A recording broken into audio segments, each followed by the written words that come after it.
Snow-covered Riverton when my phone buzzed with a text colder than the mountain wind. Don't embarrass us. 20 minutes later, a black limo stopped at my old apartment. The driver opened the door and murmured, "Mr. Silas is waiting for you." The invitation was for me. Only me. I got in, unaware that ride would upend my entire family tree, and that the one person who didn't want me to embarrass the family was the one who chose me to save it. My name is Clara Ross. I am 33 years old. The graveyard shift at North Ridge Medical had ended, but the night was not done with me. It was almost 3 in the morning, and the blizzard was trying to bury Riverton, Colorado. My 1998 sedan, with its asthmatic heater, fought the wind as I drove. Each gust of white felt like a physical shove, a personal insult from the mountain air. My scrubs were damp under my parka, smelling of antiseptic and the specific, metallic tang of sterile saline. I was tired down to the marrow, a deep cellular exhaustion that came from 12 hours of keeping people alive. My exit was coming up, the one that led to my second-floor apartment, to a few hours of compromised sleep before my daughter, Rose, woke up. Then, my phone vibrated on the passenger seat, a harsh blue-white light in the darkness. A text from my mother, Marla. It said, "Dinner is at 7. Don't embarrass us." I did not need to ask what she meant. I never did. Tonight was the night. My older sister, Sloane, was formally introducing her fiancé, Carter Vale, to his family. The Vales were not just wealthy. They were Riverton royalty. The kind of people who owned things, not just lived in them, and this dinner, at my parents' house, was the performance of Sloane's life. My mother had been rehearsing for it for weeks.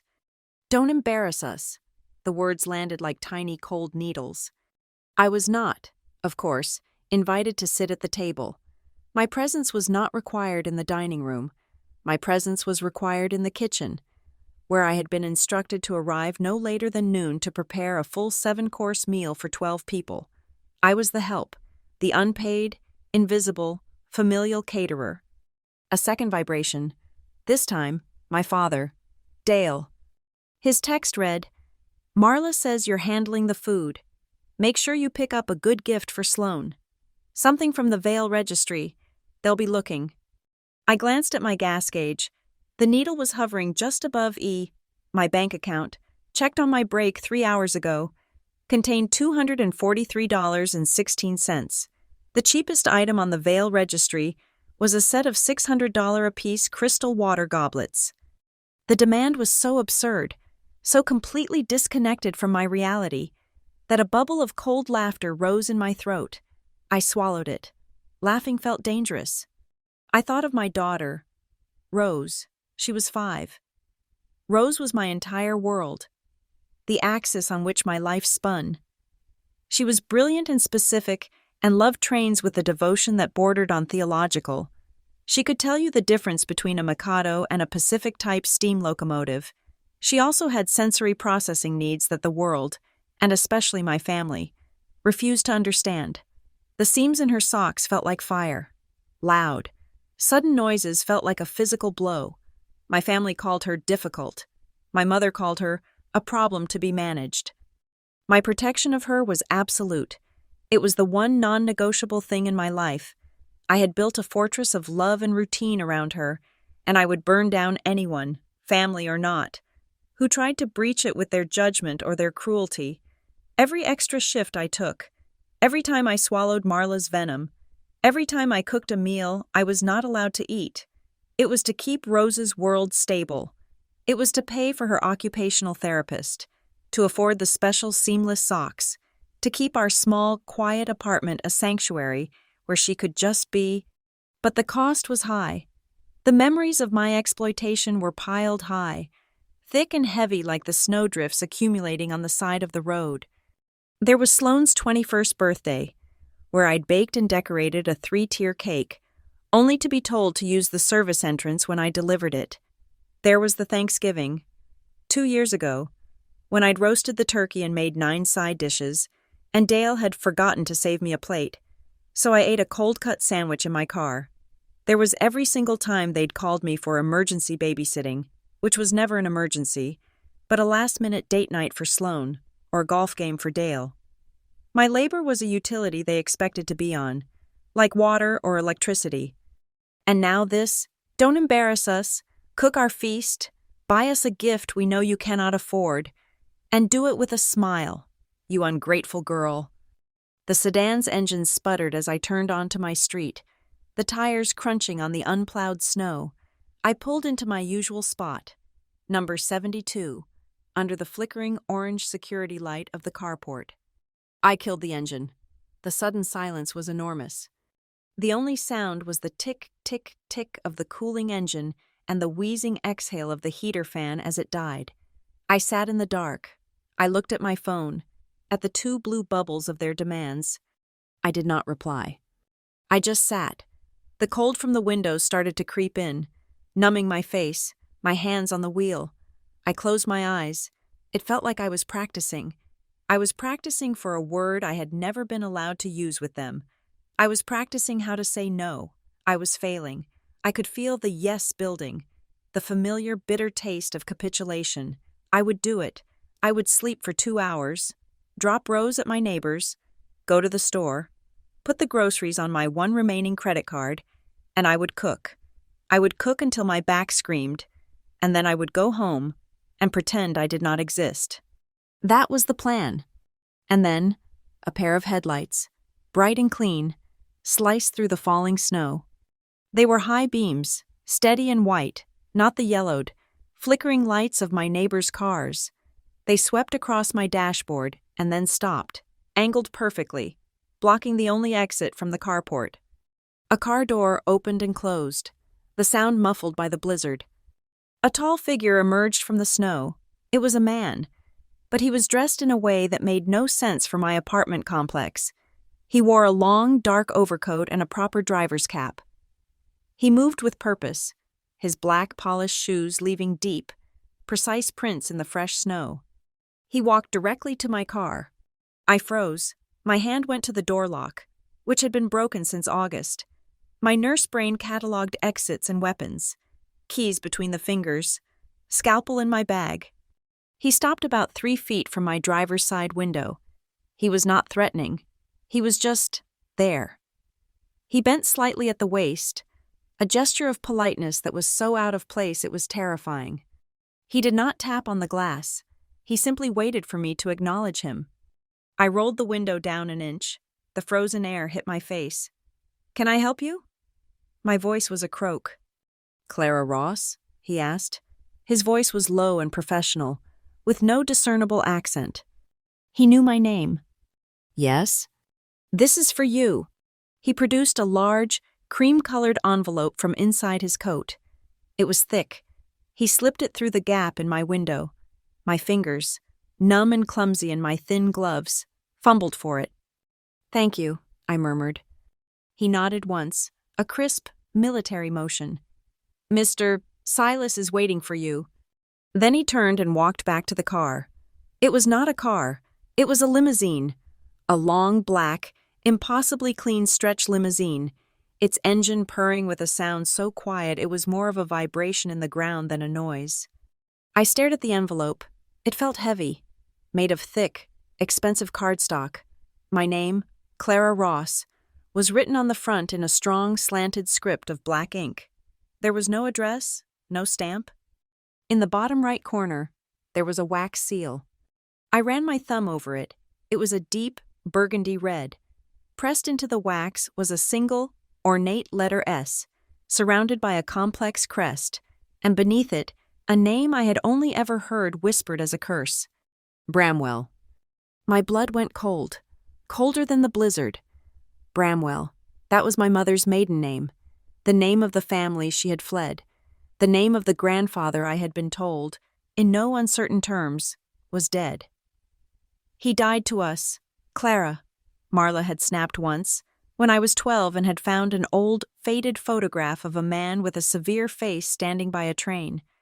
"We do not speak that name." My hands were shaking. I tore the seal open. Inside, a single, folded card, just as thick as the envelope. The message was written in the same black ink. Clara. Silas Bramwell needs to see you tonight. Only you. I read the words 3 times. Silas Bramwell. He was not dead. Needs to see you. Not wants to, but needs to. Only you. This was a dream. I was asleep in my car, and I was going to freeze to death. This was a stress-induced hallucination. The driver was holding the rear door of the limousine open. A warm, golden light spilled out from the interior, painting a small, safe rectangle on the snow. My phone buzzed again. I flinched, thinking it was Marla, demanding a reply. It was my alarm. 3:30 a.m. Time to try and sleep. I looked at the limo. I looked at my dark apartment building. I looked at the note. Only you, not Marla, not Sloane, not Dale. My first thought, my only thought, was for my daughter, Rose. I could not leave. I had to get Rose in the morning. She was with Mrs. Avery, my savior, the retired schoolteacher in apartment 34. Rose was safe, but I was her mother. I fumbled for my phone and hit Mrs. Avery's number on speed dial. My heart was a drum against my ribs. She answered on the second ring, her voice blessedly clear and awake. Clara, dear, is everything all right? Mrs. Avery, I am so sorry to call this late. Is she okay? Is Rose asleep? Oh, sweetie. Of course, she said, her voice warm as toast. She's been down for hours, not a peep. Went right to sleep after we finished reading her book about the Union Pacific. You know the one. Yes, I know the one. I let out a breath I did not know I was holding. Thank you. Something has come up at work. A private patient. I might be a little later than I thought in the morning. Is that okay? I can pay you for the extra time. Nonsense, she said firmly. You pay me more than enough in kindness. Rose is a joy. You take care of your work. We will be just fine. We'll have pancakes when we wake up. Thank you, Mrs. Avery.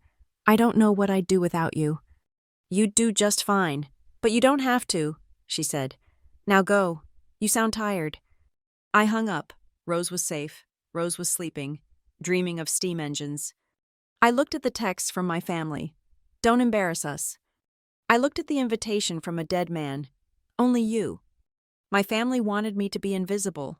This man, this ghost, he wanted to see me. It was the only me that did it.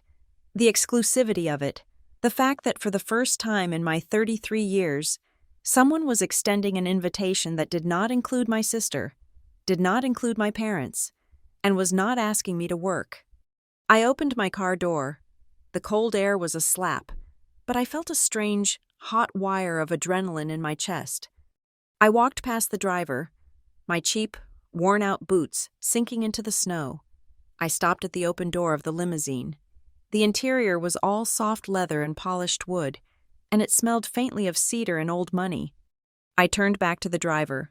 How did you find me? Mr. Bramwell is a very specific man. Ms. Ross, he said, his face impassive. He finds what he is looking for. I took one last look at my old, beat-up car, at the flickering orange light of my apartment building. Then I slid onto the heated leather seat. The driver closed the door behind me. The sound was not a slam. It was a soft, solid thud, like a heavy vault door closing. It was the sound of a promise. The limousine pulled away from the curb, its tires making no sound in the snow. We turned onto the main road, leaving my life, my car, and my family's demands behind in the blizzard.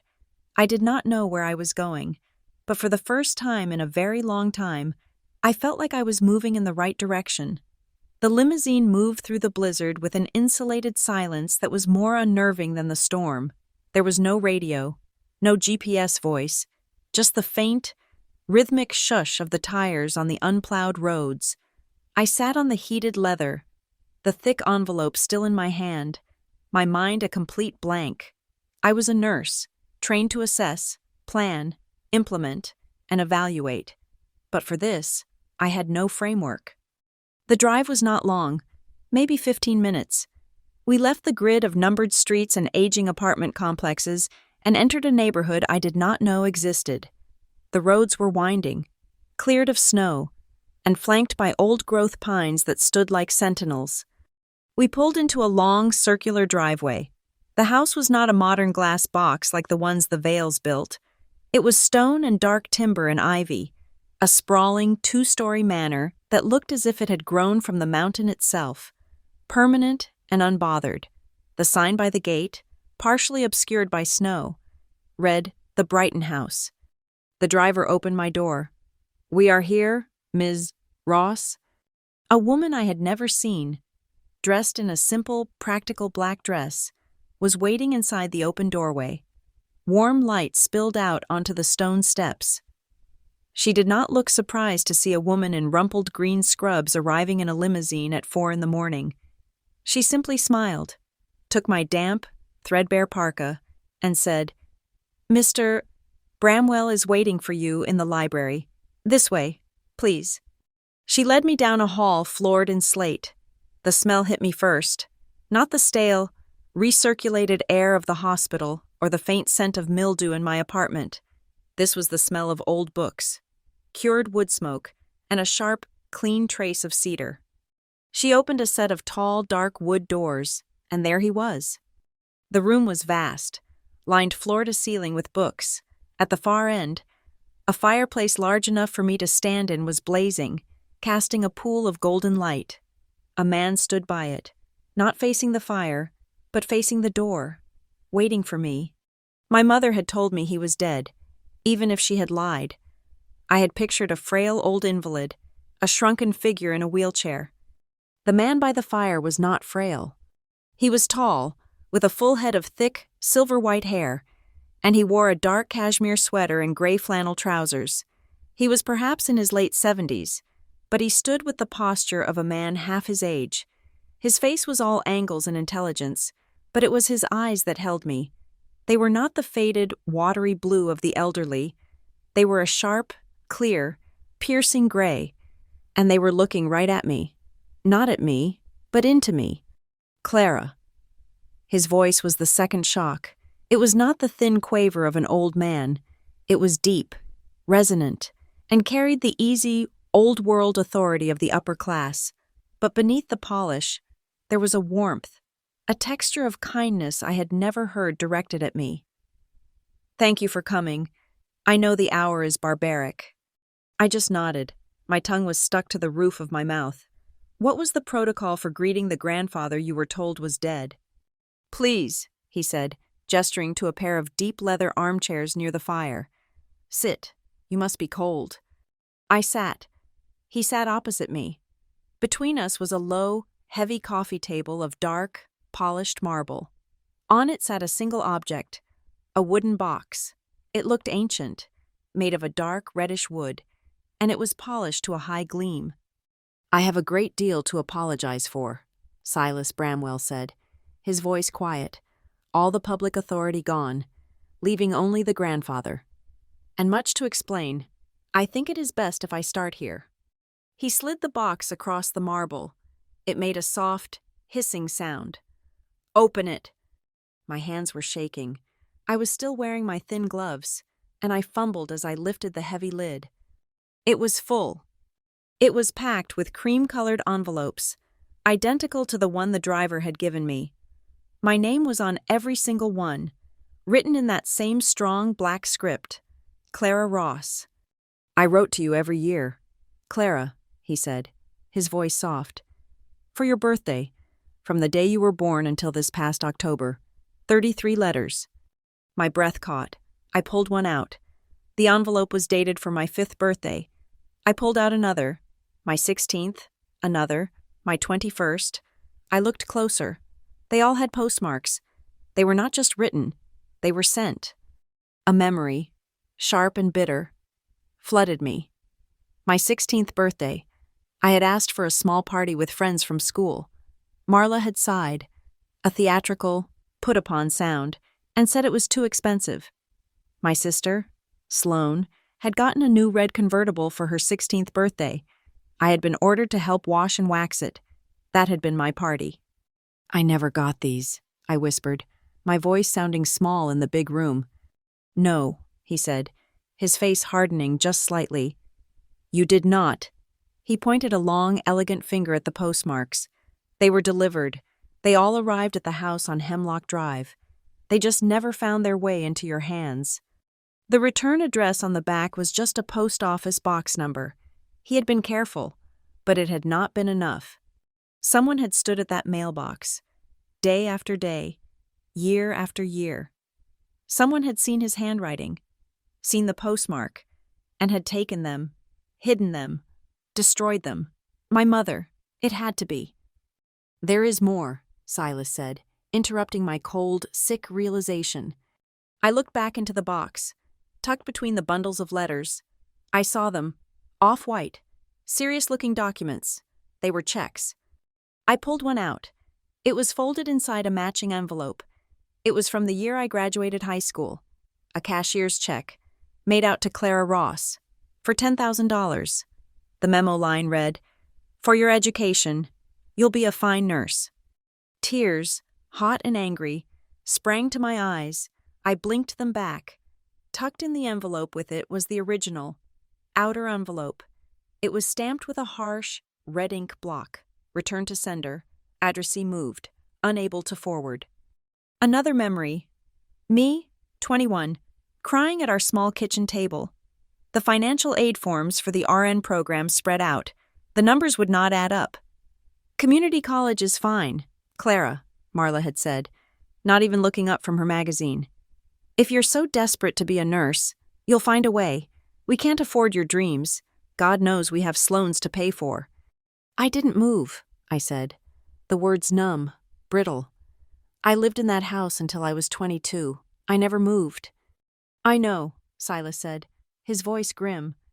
After the fifth one came back, I began to suspect. I hired people. They confirmed you still lived there. By then, Marla had made it very clear. She threatened a restraining order if I ever tried to make contact. She told me you were not well, that you were unstable. The familiar accusation, the one she and Sloan still used, whispered to neighbors, to my colleagues. Clara is difficult. She's fragile. She's high-strung. She told me you were dead, I said. The words came out flat and cold, landing on the marble table between us. Silas closed his eyes for a long moment. He nodded, a slow, painful motion. Yes, I imagine she did. It was easier than telling the truth. What is the truth? That she hated me, he said, with a brutal, dispassionate honesty. She hated me for what I represented, order, accountability. She did not want to marry your father. Dale was pliable. He was weak. She knew I saw him for what he was, a man who lives off the work and the grace of others. When I told her I would not finance a life built on her laziness and his, she cut me out, and she cut you off from me, as if you were a diseased limb. The fire crackled, filling the silence. This was the secret history, the story that explained my entire life. As if on cue, a quiet knock, and the door opened. The woman who had let me in stood there. Ms. Pike is here, sir. Thank you. Helen, send her in. A woman entered, and she was the absolute opposite of Silas Bramwell. She was my age, perhaps a few years older, and she wore a charcoal gray suit so sharp it looked like it could cut glass. Her hair was pulled back in a severe, perfect bun. She carried a slim leather portfolio. She was all cold, precise energy. Ms. Ross, she said. Her voice was as sharp as her suit. Laurel Pike, I am Mr. Bramwell's personal attorney. She did not offer to shake my hand. She sat in the other armchair and opened her portfolio. Laurel has been instrumental in finding you, Silas said, his voice regaining some of its warmth. And in preparing for this night. What is this night? I asked, finding my own voice at last. This is an intervention, Ms. Ross, Miss Pike said, her eyes boring into me. Though not, perhaps, the kind you are used to, this is a living trust. She slid a thick bound document across the marble table. It stopped inches from my hand. I read the cover, The Silas Bramwell Living Trust. Addendum, Clara Ross. Silas is dying, Ms. Pike said, with the emotional detachment of a surgeon discussing a hangnail. I looked at Silas, shocked. He just smiled, a small, sad, and infinitely tired smile. The doctors give me 6 months, he said. I am inclined to give them 4, which is why we are here at this godforsaken hour. He is transferring a significant portion of his assets, Ms. Pike continued, tapping a page in her copy. Specifically, a controlling interest in the Bramwell Rail Heritage Foundation. It is a preservation society. It maintains one of the largest private collections of historic locomotives in the country. My heart stuttered. Rose, my daughter, who loved trains more than anything in the world, who found a peace in the mechanics of steam engines that she found nowhere else. It was too much. This interest, along with several properties and a liquid portfolio, is to be transferred to you, Clara Ross, conditionally. Conditionally, I repeated. The word was a lock. Yes. Ms. Pike leaned forward, and for the first time, I saw a flicker of something human in her eyes. Pity? No, professional interest. My firm has spent the last 3 months conducting a thorough, and I must say, deeply disturbing, investigation into your life and your family dynamics. We are aware of the unpaid labor. We are aware of the financial and emotional coercion.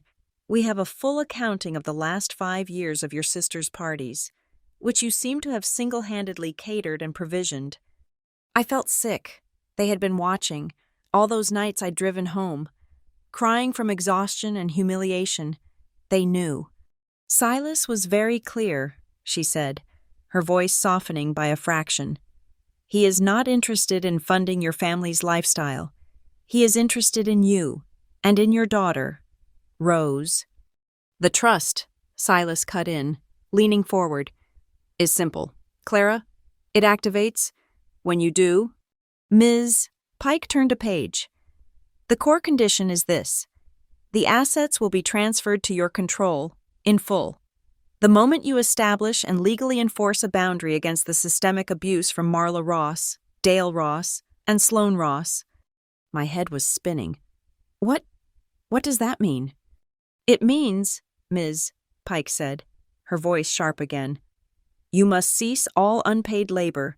You must refuse all requests for non-reciprocal financial support.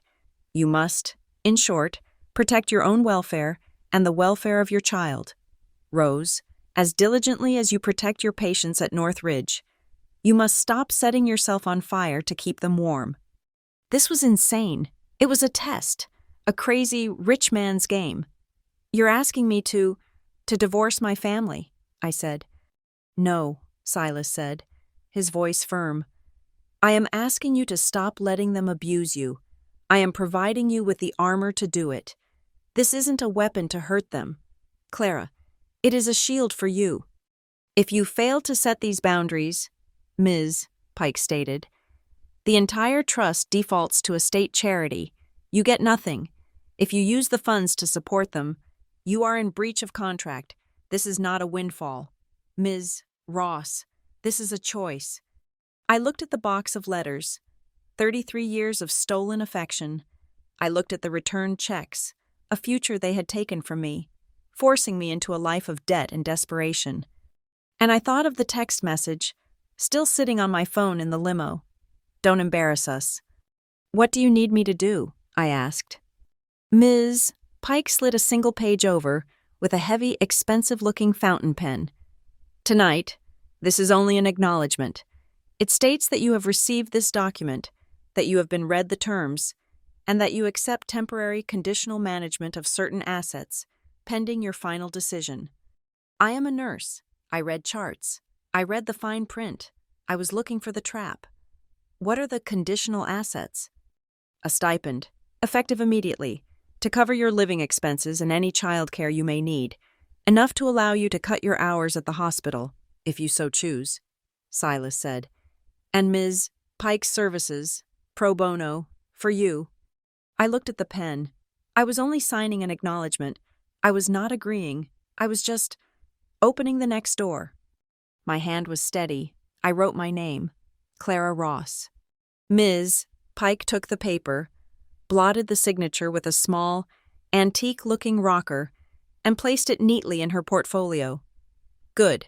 My office will be in touch with you before 9 a.m. We have much to do. She stood, nodded to Silas, and was gone. The room was quiet again, just me and the man who should have been in my life. I am sorry, Clara, he said, and the powerful, warm voice cracked, just for a second. I am so very sorry that I am this late. I did not know what to say. Thank you felt wrong. It's okay was a lie. He stood, and I stood with him. He walked me to the door of the library, past the shelves of books that held a history I never knew. I want you to remember something, Clara, he said, stopping and turning to me. His gray eyes were kind, but fierce. Your family, Marla, Sloane, they try to make you small. They tell you not to embarrass them. My blood ran cold. How could he know that? Oh, I know, he said, reading my expression. Laurel is very thorough.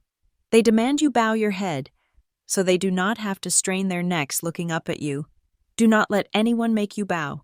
Clara, not ever again. He placed a hand on my shoulder, a brief, warm pressure. The car will take you home. Get some sleep. And tomorrow, you begin. I walked out of the room, my old parka clutched in one hand, and the heavy wooden box of my stolen life clutched in the other. The truth was a heavy, awkward thing to carry, but it was mine. It was finally mine. The drive back was a void. The limousine was just as silent, the city just as muffled by the snow. But I was no longer the same person who had gotten in. I was a file. I was a 33-year-old case of emotional and financial fraud, and I had just been handed the evidence box. I clutched the heavy wooden case of letters on my lap. It was 4:30 in the morning.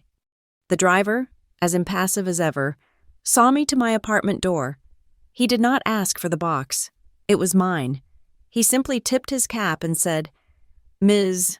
Pike's office will be in touch at 9 a.m. sharp. Then he was gone, and I was left standing in the poorly lit, linoleum-floored hallway of my own life. I let myself in. The apartment was cold. I turned up the electric heater in the living room, the one that smelled like burnt dust. I sat on my lumpy second-hand sofa and, for a long, quiet minute, I was a nurse, I was a mother, and I was the granddaughter of a man named Silas Bramwell. I put the kettle on. Sleep was an absurd fantasy. This was not a time for sleep. This was a time for work. Ms. Pike had called it an intervention. I called it a diagnosis.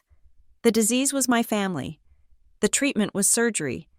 And like any good nurse, I knew you do not operate without a sterile field and a precise plan. You document everything. I set the wooden box on my small, laminate dining table. I did not open it again, not yet. That was the history. I needed to document the present. I started with my phone. I scrolled back. Weeks, months, years. My text threads with Marla, Dale, and Sloane. It was a long, one-sided river of requests, demands, and passive-aggressive reminders. Sloane, need you to watch Rose's cousin set. Carter's taking me out. No, please. No, thank you. Marla, your father's grill is broken. You're bringing the main for the cookout. A statement, not a request. Dale, that $500 loan for the car last month, we'll call it an early birthday present from you to me. I took screenshots. I took hundreds. I emailed them to my personal on-work address, the one I just created at the Brighton house, labeling the subject line, Evidence Coercion. Then, I opened my online banking app. I went back 12 months. My hands were steady. I was no longer Clara, the exhausted daughter. I was Nurse Ross, on a chart audit. I opened a new spreadsheet on my aging laptop. I made columns: date, item, beneficiary, cost. The first entry, January 2nd, Sloane's 30th birthday, beneficiary, Sloane, cost, $412. That was for the ingredients for the 3-tier red velvet cake, the handmade appetizers for 60 people, and the champagne I was ordered to buy so it doesn't look cheap. The next, March 18th, Dale's Golf Club dues. Beneficiary, Dale, cost $1,500. He'd forgotten his wallet. He'd pay me back. He never did. May, Marla's garden party, another $300 in food. July, 4th of July, family BBQ, $500. August, Sloane's engagement party, $2,000, the single biggest expense. I had catered the entire event for 75 people at their rented venue. I had paid for the produce, the high-grade meat, the rental platters. Marla had handled the bar so it looked right. I went on, every holiday, every birthday, every just because Sunday dinner that I was expected to produce as if by magic. When I was done, 2 hours later, the sun was a weak gray line in the sky. I hit the sum function. The total came to $11,462. In 1 year? A cold, hard number. $11,000 I had not had. $11,000 that had gone onto my credit cards, which were now sitting at a combined 28% APR. $11,000 that should have gone to Rose, to a down payment, to a car that had a working heater. I looked at the top of the spreadsheet. My current bank balance, $243.16. I saved the file. Evidence financial exploitation. Now the defense, I knew my family's playbook, when their primary tool, me, was removed. They would not retreat. They would escalate. They would attack my credibility. They would attack my livelihood. And they would attack my motherhood. I opened my email. I drafted 2 letters. The first was to Mr. Harrison, the principal at Rose's elementary school. I kept it professional, sterile, and brief. I wrote that I was in the midst of a complex and difficult family legal matter, and that, as a precaution, I wanted to preemptively alert him to the possibility of disparaging or untruthful reports about my character or stability from my family of origin. I stated, for the record, that Rose was my priority, that her well-being was secured, and that any attempts by Marla, Dale, or Sloane Ross to contact the school or Rose should be directed through me or, if necessary, my legal counsel. The second email was harder. It was to Anne-Marie Bishop, the head of human resources at Northridge Medical. I had worked there for 9 years. I was a good nurse. I was respected. This felt like a betrayal. But Silas was right. This was armor. I used the same language. Complex family legal matter. Possibility of malicious communication. I attached my last 3 performance reviews, all of which were exceeds expectations. I reaffirmed my commitment to my job and my patients. I finished. My sole intent is to protect my professional standing and ensure that hospital resources are not diverted by what is, regrettably, a private dispute. I have legal counsel who will handle any direct harassment. I hit send on both before I could lose my nerve. I leaned back.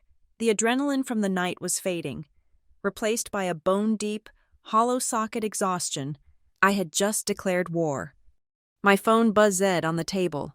A new text. My heart seized. But it was not them.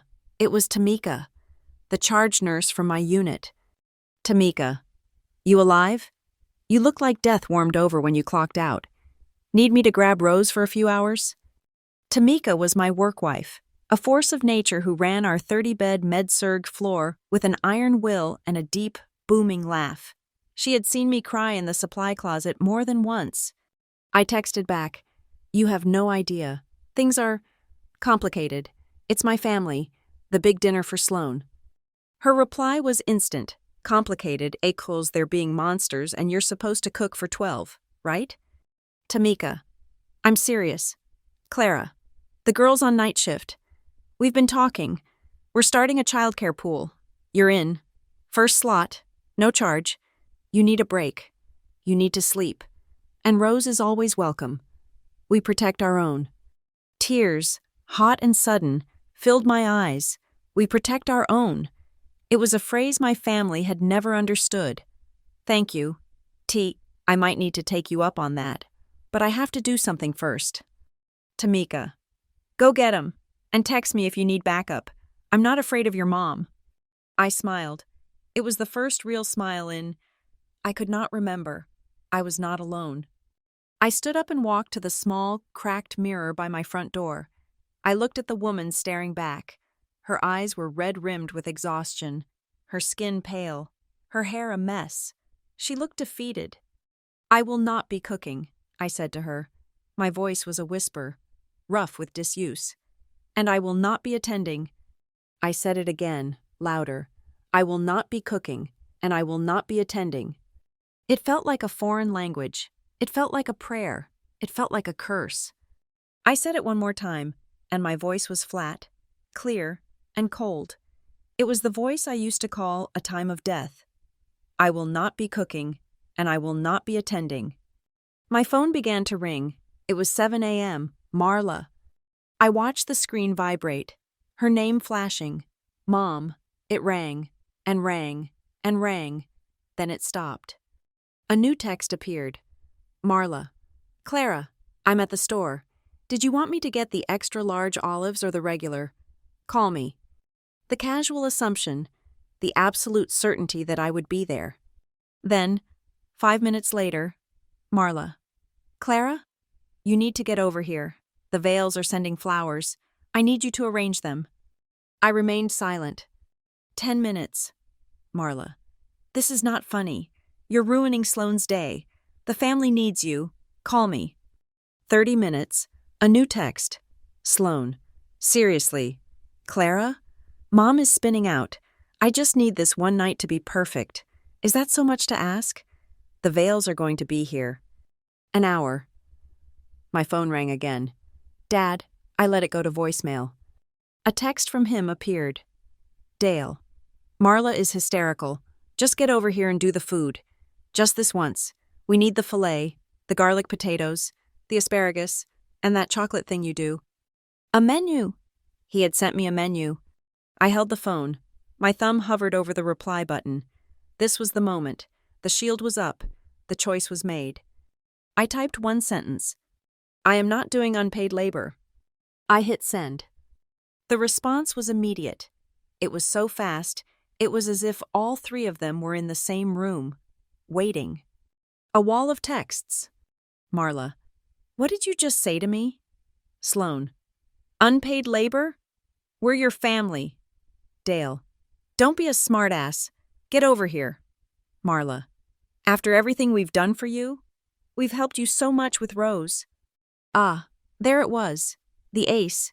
The card they always played. The help with Rose. The help that consisted of them watching her for 2 hours. Once, last Easter, while complaining that she was too quiet and fussy about her food. Sloane. You know, it's fine. If you're going to be this way, but don't call us when you need someone to watch Rose. You just burned that bridge. Clara. For good. My fingers did not shake. The armor was holding. I had been pre-approved by Ms. Pike. I had a stipend from Silas. I had a community from Tamika. I typed my reply. I have already arranged for a certified, professional childcare provider. Rose's needs are met. I sent it, and then, nothing. The barrage stopped. The phone in my hand, which had been vibrating with a constant, needy, angry energy for 2 hours, went silent. I sat there, in the quiet of my cold apartment. I had done it. I had taken the gear out of their machine. I had jammed the wheel, and in the sudden, shocking silence, I heard, for the first time in my life, the sound of my own freedom. It was terrifying, and it was perfect. The silence that followed my one-sentence declaration of independence had been enormous. For 3 weeks, my phone had been quiet. The barrage of angry, entitled, and manipulative texts from Marla, Dale, and Sloane had stopped, as if a tap had been turned off. It was not peace. It was a vacuum. It was the pressurized quiet of a storm gathering force offshore. I used that time. I worked my shifts at North Ridge, but I cut back, dropping 2 per week, using the stipend Silas had arranged to cover the difference. I spent the time with Rose, We went to the library. We built train tracks that snaked from her bedroom into the living room. I slept. For the first time in years, I actually slept. Ms. Laurel Pike was a silent, efficient presence. She sent encrypted emails. She confirmed receipt of my spreadsheet, my folder of screenshots. Her reply was a single line. The documentation is sufficient to proceed. She assured me, building the shield. Then, on the evening of December 24th, Christmas Eve, the vacuum broke.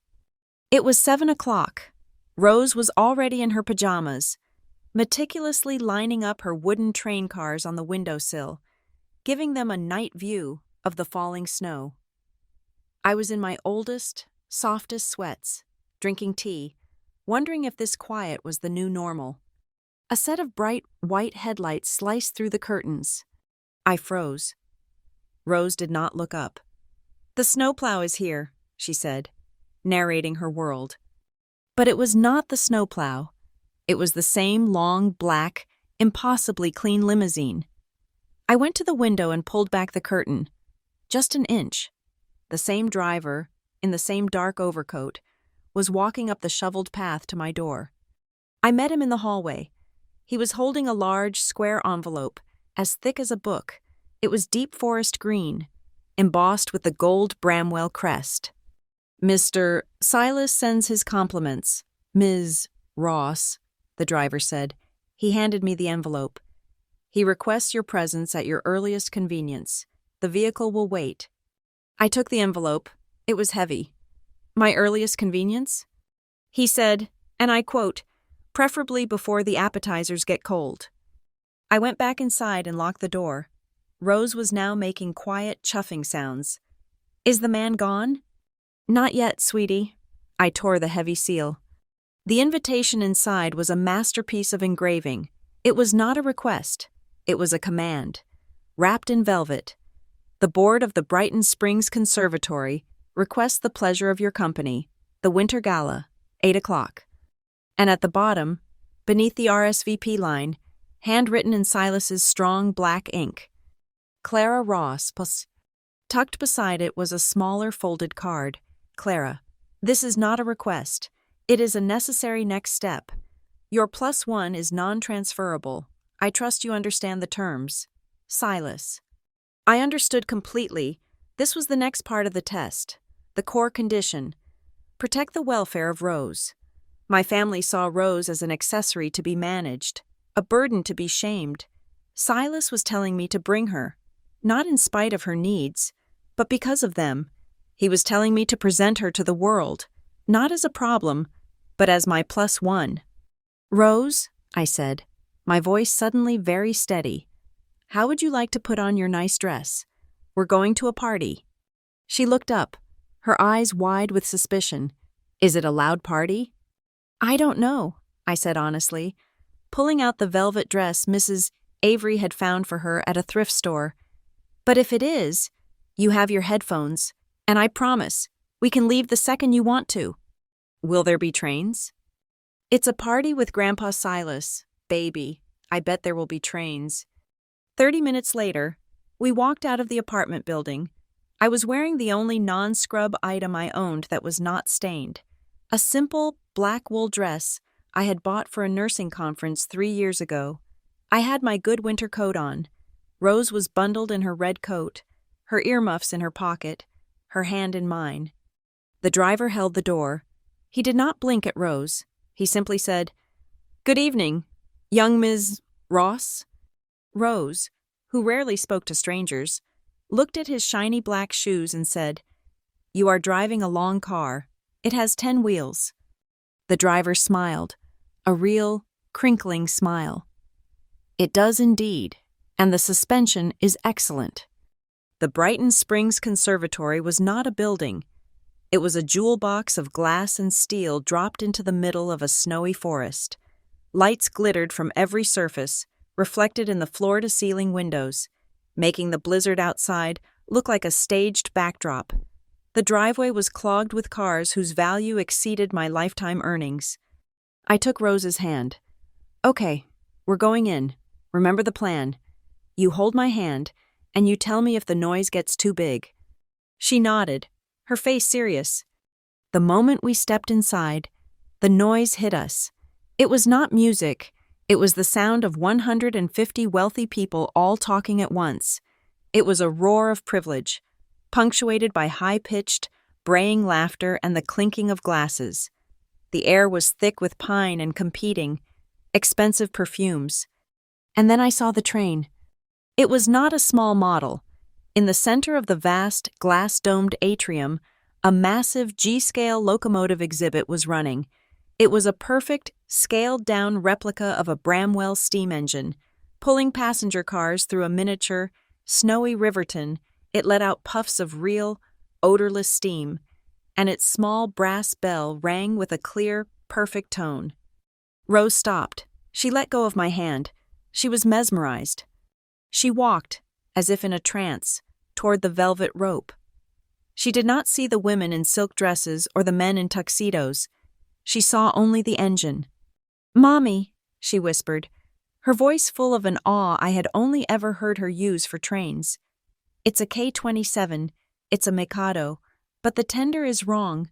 It should be—" A man in a tuxedo, with a staff name badge, approached.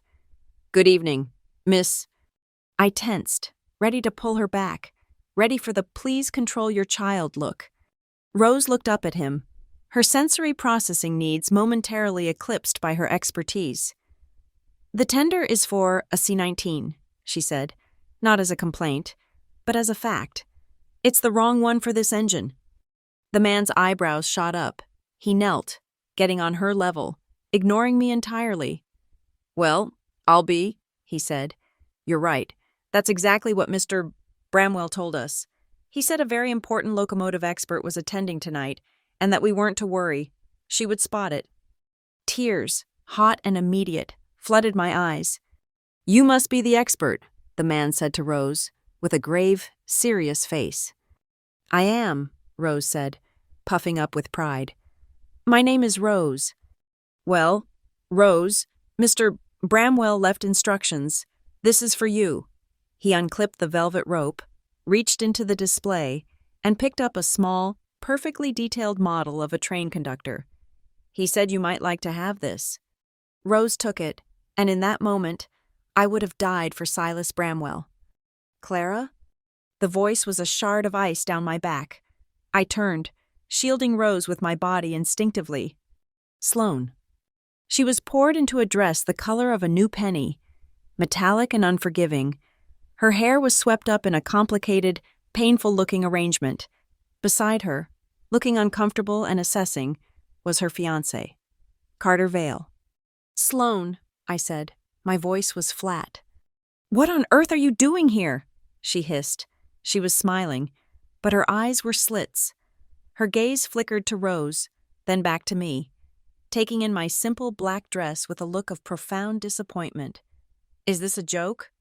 "I was invited," I said, moving Rose gently behind me. "Invited? By who? The waitstaff?" "Sloane," Carter said, his voice a low warning. He was watching me, not with Sloane's disdain, but with a new, calculating curiosity. And then I saw them, across the atrium, my mother and father. Marla was in a blue dress that was too young for her, her face a mask of pinched social anxiety, whispering furiously to Carter's mother. Dale was standing near the bar, looking lost and small. They were here as appendages to the Vales. They were Carter's future, embarrassing in-laws, brought in on his family's invitation. "Sloane," I said, my voice as cold and clear as the glass walls. "I am here. My name was on the invitation. I suggest you go back to your party." Sloane's face went white. She grabbed my arm, her nails digging in. "You will not ruin this for me," she whispered, the smile now a grotesque grimace. "Mom told you explicitly not to embarrass us. Go home. Clara, go home now." I did not raise my voice. I did not move.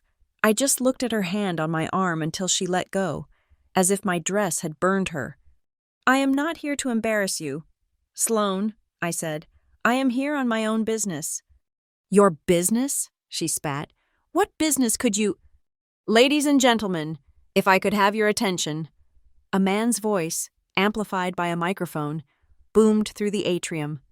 The lights dimmed. A single spotlight hit a small stage. Sloane froze, her face caught in a mask of rage and confusion. "Thank you all for coming," said the man on stage, a local councilman I recognized from the paper. "We are here tonight to support the Brighton Springs Conservatory and to celebrate our shared history, and as you know, a key part of that history is the Bramwell Rail Heritage Foundation." A polite, scattered applause. "And as many of you also know," the man continued, his voice taking on a somber tone, "the foundation has been struggling, facing significant shortfalls, in danger, frankly, of being dissolved." I could feel Sloane vibrating next to me. "But tonight, I have a truly miraculous announcement." The man beamed. "Tonight, we are not just celebrating history, we are celebrating a future. The foundation has been saved, in full. We have a new sponsor, a new guardian who has stepped up, anonymously until this very moment, with an endowment that will not only save the collection, but expand it for generations." A murmur went through the crowd. This was big news. I saw my father, Dale, stop calculating his proximity to the open bar and turn, his face awash in financial interest. "This new benefactor wishes to dedicate the endowment to the next generation of Riverton. To those who understand that our future is built on the rails of our past, it is my profound honor to introduce the new primary benefactor of the Bramwell Rail Heritage, Ms. Clara Ross." The spotlight swung. It left the stage, swept across the stunned, silk-clad crowd, and hit me. It was blinding. I was a deer, a rabbit, a nurse in a 3-year-old dress, holding her daughter's hand. The atrium was utterly silent. You could hear the whir of the model train's engine. I saw my family, flash frozen in a portrait of shock. Sloane, next to me, had stopped breathing. Her mouth was half open. Across the room, Marla. Her champagne flute tilted. A small, dark splash of liquid hit the white floor. She did not notice. Her eyes were fixed on me, wide with a horror that was almost primal. Dale. His face had gone a mottled, ugly red. The calculator in his brain had just exploded.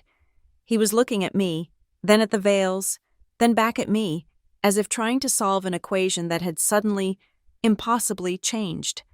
And Carter Vale, Sloane's prize, was looking at me, not as his fiancée's embarrassing sister. He was looking at me like I was a stock that had just gone public. The silence stretched. 1 second, 2. Then, the model train, on its automated loop, reached the station. A small, clear ding-ding-ding of the crossing bell sounded, and the engine let out a loud, proud chuff of steam. "The train!" Rose yelled into the silence, her voice clear as a bell, full of pure, unadulterated joy. "Mommy, look! The train is moving! It's making steam!" She clapped her small hands. The sound of her clapping, so innocent and real, broke the spell. A woman near me, Carter Vale's mother, turned and looked at Rose, and then at me, and she began to clap. Then a man next to her, then 2 more. Within 10 seconds, the entire room was filled with applause, not for me, the benefactor, but for the little girl who loved trains. I looked up, on a small mezzanine balcony, hidden in the shadows. Silas Bramwell was watching. He was not looking at the crowd. He was looking at me. He raised his glass, a small, barely perceptible motion, and he nodded.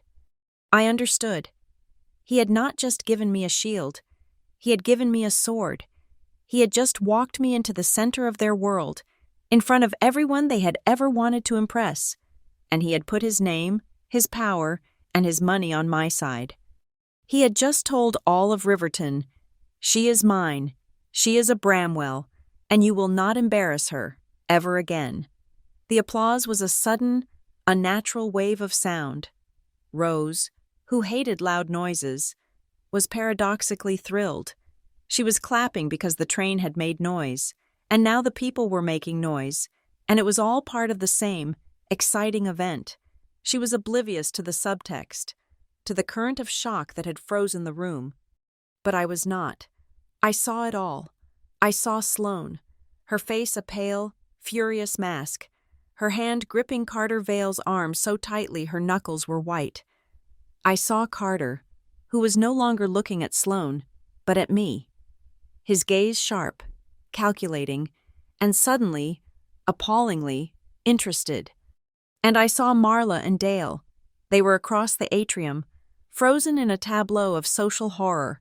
Marla's champagne flute had tilted, and a small, dark stain of wine was spreading on the white marble floor at her feet. She was staring at me, her mouth slightly open, her carefully constructed world imploding. Dale looked like he had been punched, his face a mottled red, the gears of his mind visibly grinding, trying to compute this new, impossible variable. The spotlight was still on me, hot and white. I felt like an exhibit. I needed to move. I needed to get Rose out of the glare.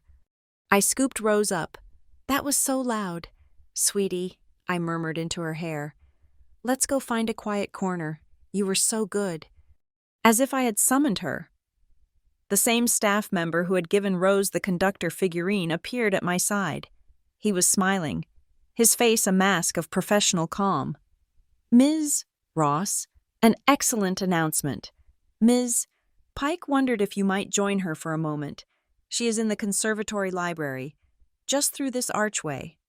He was offering an escape. I took it. The library was an extension of the main conservatory, a smaller, quieter glass box insulated by shelves of antique botanical texts and cases of geological specimens. The noise of the party faded to a dull roar. Ms. Laurel Pike was standing by a floor-to-ceiling window, looking out at the blizzard, her sharp reflection staring back at her.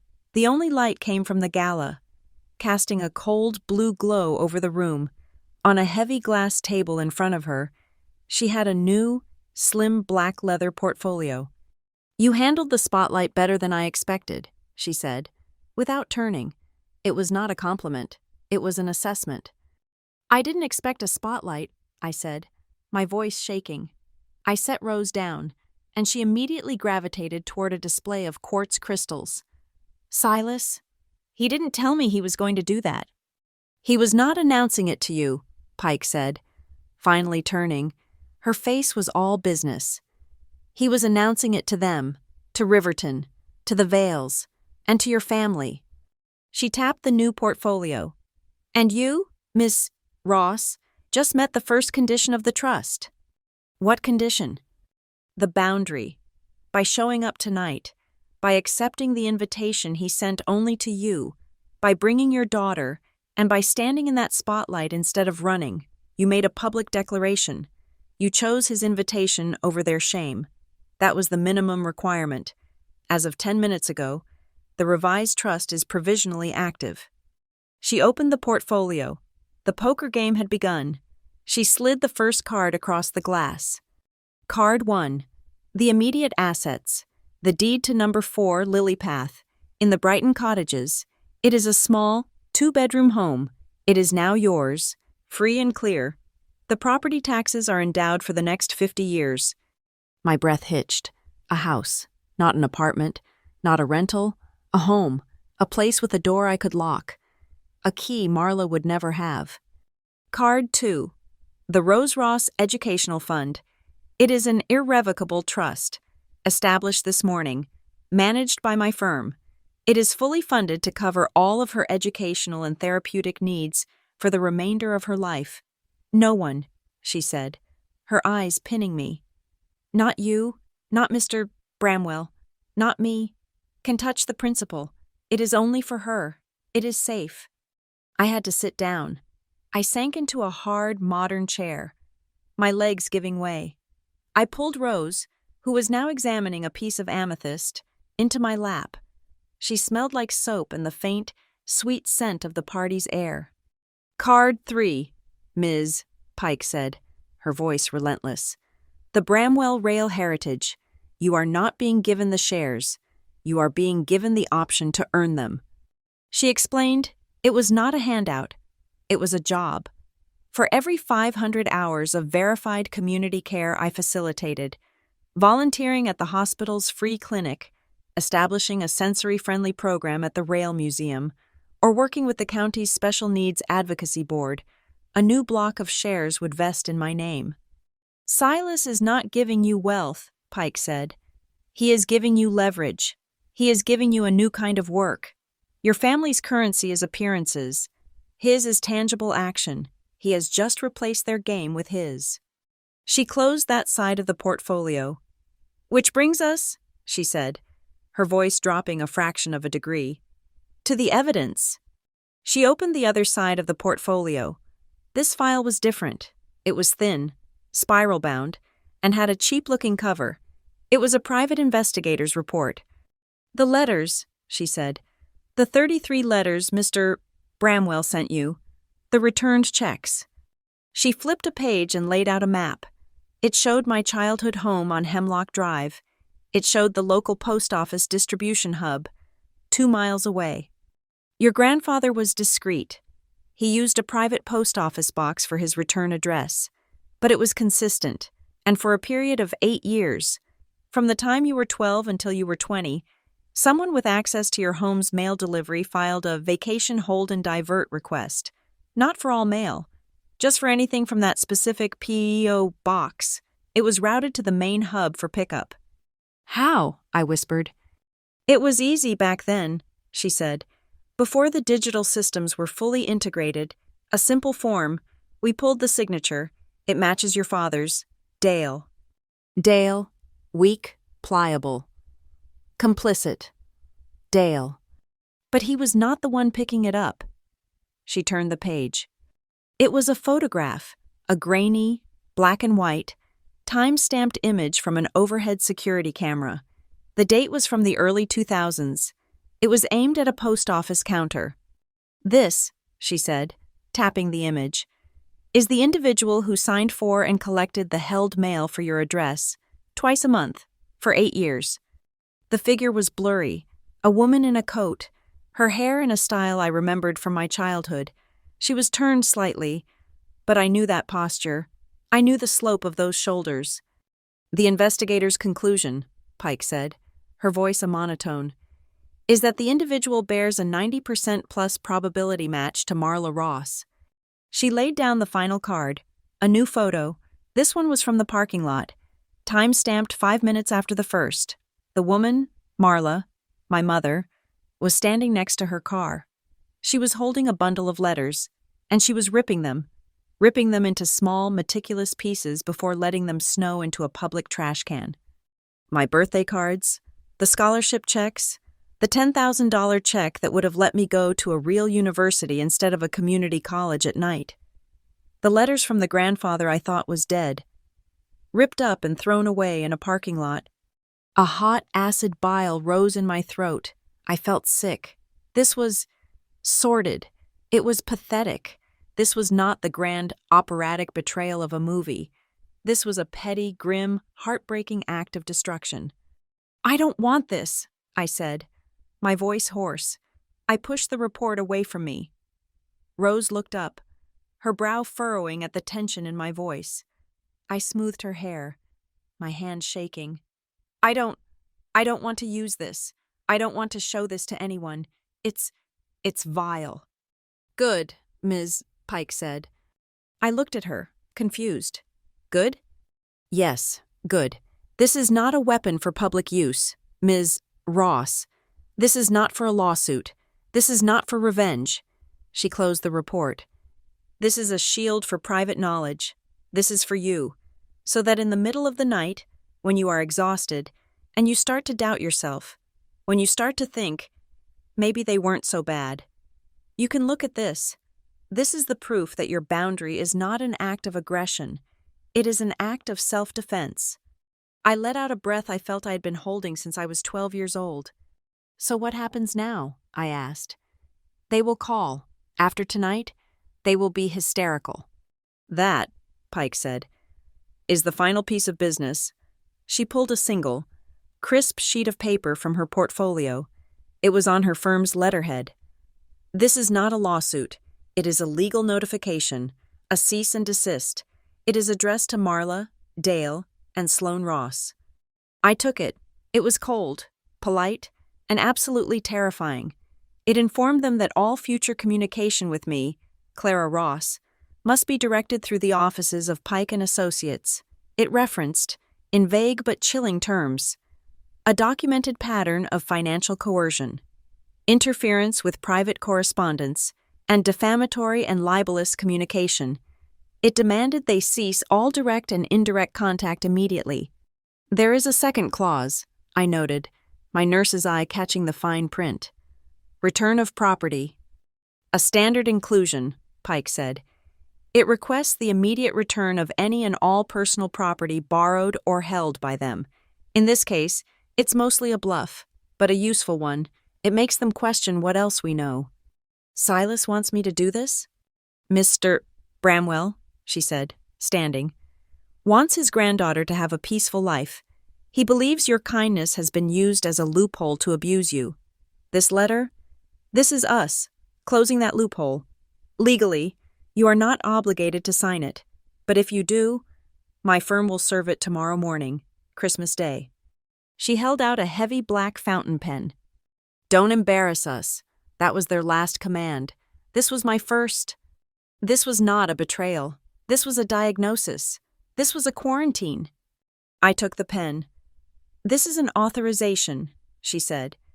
It allows my firm to act as your shield. You can revoke it at any time. The moment you wish to speak to them, you call me, and I stand down. You remain in control. This letter just holds the line so you can breathe. I signed my name, as if a switch had been flipped. Pike's entire demeanor softened. The razor-sharp lawyer receded. One last thing, she said, pulling out her phone and tapping the screen. This is not from Mr. Bramwell. This is from me. She turned the screen. It was an email confirmation. You're a nurse. I'm a lawyer. We don't really get holidays, but tomorrow is Christmas Day. I took the liberty of reserving a table for 2 for the Christmas Day breakfast at the Brighton Grand. I know the manager.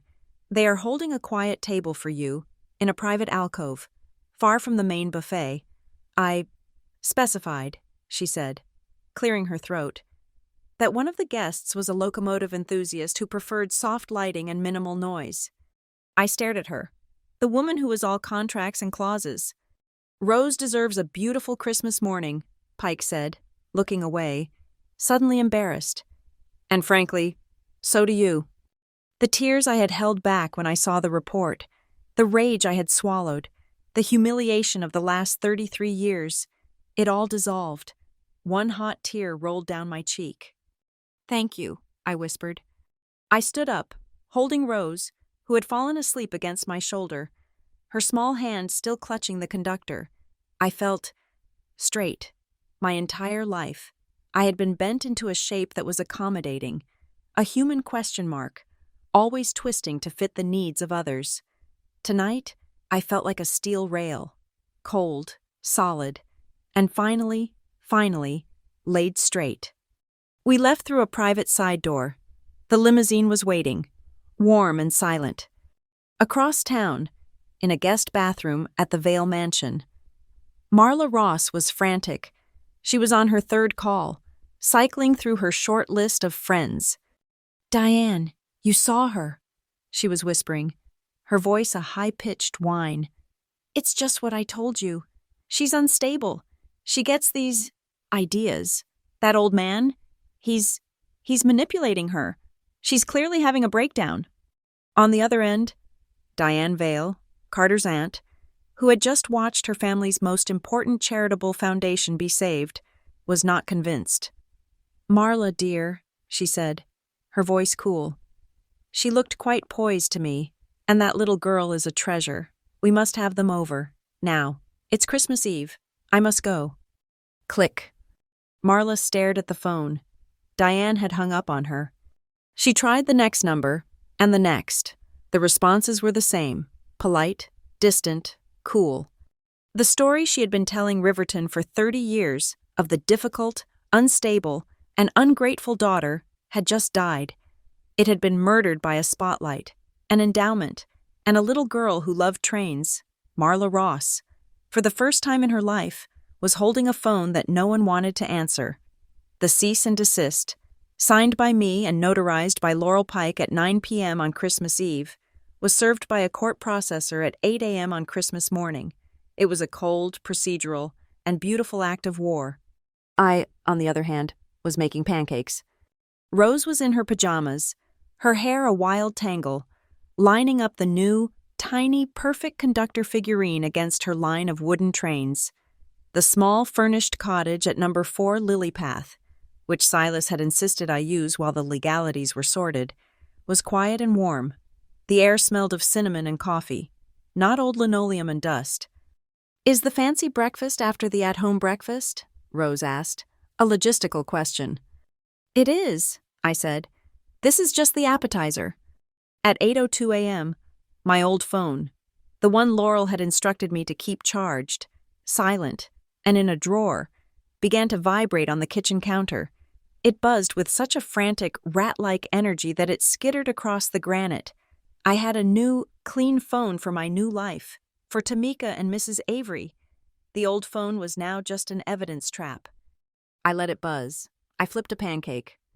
When it stopped, I wiped my hands, picked it up, and looked at the screen. A wall of texts. The first was from Marla, sent at 8:01, 1 minute after the C&D was signed for. "You monster. You cruel, cruel girl. You have put your mother in the hospital. I'm at Riverton General. Chest pains. Are you happy now?" This was it, the nuclear option of maternal guilt. The move designed to shatter my resolve and send me, full of apologies and shame, rushing to her bedside. The old Clara would have been in her car, hands shaking, heart pounding, already rehearsing her apology. I am not the old Clara. I am a nurse. I picked up my new phone. I dialed the main desk at Riverton General. Brenda, the ER charge nurse, picked up. "Riverton ER. Brenda speaking. And yes, it's Christmas. What do you want?" "Brenda, it's Clara Ross from North Ridge. Merry Christmas." Her voice warmed instantly. "Clara, Merry Christmas. Honey, what's up? Don't tell me you're picking up a shift." God, no. Quick, selfish question. I just got a panic call. Is my mother, Marla Ross, on your admission sheet? Came in this morning? Chest pains? I heard her typing. Clack, clack, clack, a pause. Nope, Marla Ross is not in our system, not in the ER, not admitted in the last 24. St. Jude's is quiet. 2. Is everything okay? Everything, I said, a profound sense of cold, clean certainty settling over me. Is just perfect. Thank you, Brenda. You're a lifesaver. Anytime. Go enjoy your day off. I hung up. I screenshotted Marla's text. I forwarded it to Laurel Pike with the subject line, documentation, 8:05 a.m., false hospitalization claim. The old phone buzzed again. This time, Sloan, mother is in the hospital. Because of you. I just got a call from some lawyer? Is this a joke? You have until 3 p.m. today to call off your attack dogs and apologize to this family. If you don't, you are no longer my sister. This is your final chance. So dramatic, so finite. 3 p.m., a deadline, as if she were negotiating a hostage release. I admired the cinematic quality of it, the sheer, unadulterated self-importance. I screenshotted, I forwarded, subject, documentation, 8:15 a.m., ultimatum. I put the pancakes on a plate, cut them into small squares for Rose, and drizzled them with syrup. The old phone buzzed, Dale. His approach was different. He was the snake, the coward. He would go for the one thing he knew I loved. You think you're so smart? Your grandfather is playing you? You're unstable. We've all known it. And you're hurting Rose. We are very, very concerned for her safety. A good mother wouldn't be doing this. Maybe a call to Child Protective Services will make you see sense. There it was. The threat I had lived in fear of for 5 years. The whispered suggestion that my daughter's sensory needs were proof of my incompetence. That her meltdowns were my fault. But the old Clara was afraid of that threat. The new Clara had prepared for it. The new Clara had already, 2 weeks prior, had a lengthy, detailed phone call with Dr. Milani, Rose's occupational therapist, and had followed it up with the email to her principal. I had a file of my own, a thick one. It contained letters from both of them, and from Rose's pediatrician, stating in clear, clinical language that Rose was thriving in a supportive, responsive, and deeply loving home environment, and that her mother, me, was an exceptionally engaged and effective advocate for her child.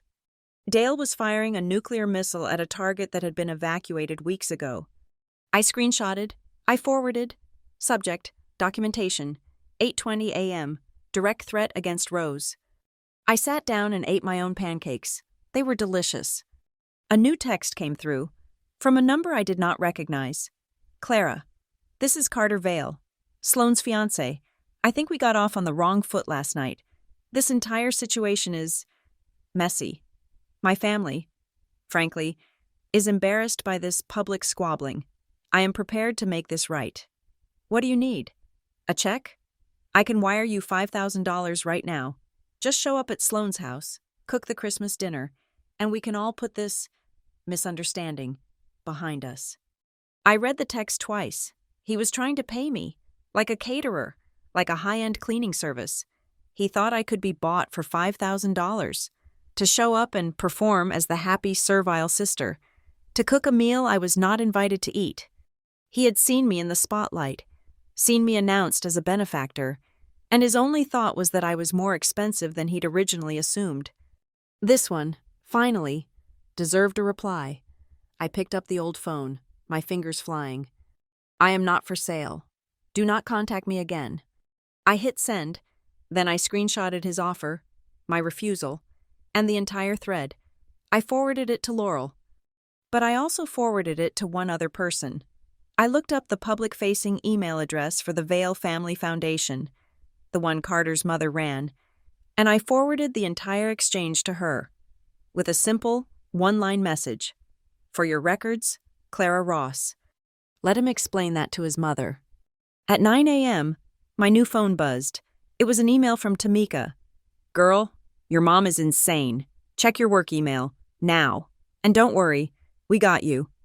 A cold knot formed in my stomach. This was the one front I hadn't fully secured. My job.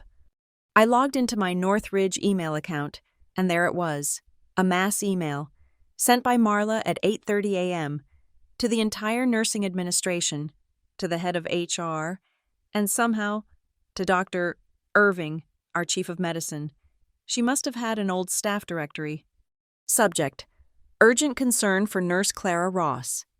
The email was a masterpiece of slander, wrapped in the language of a loving, concerned mother. We love her.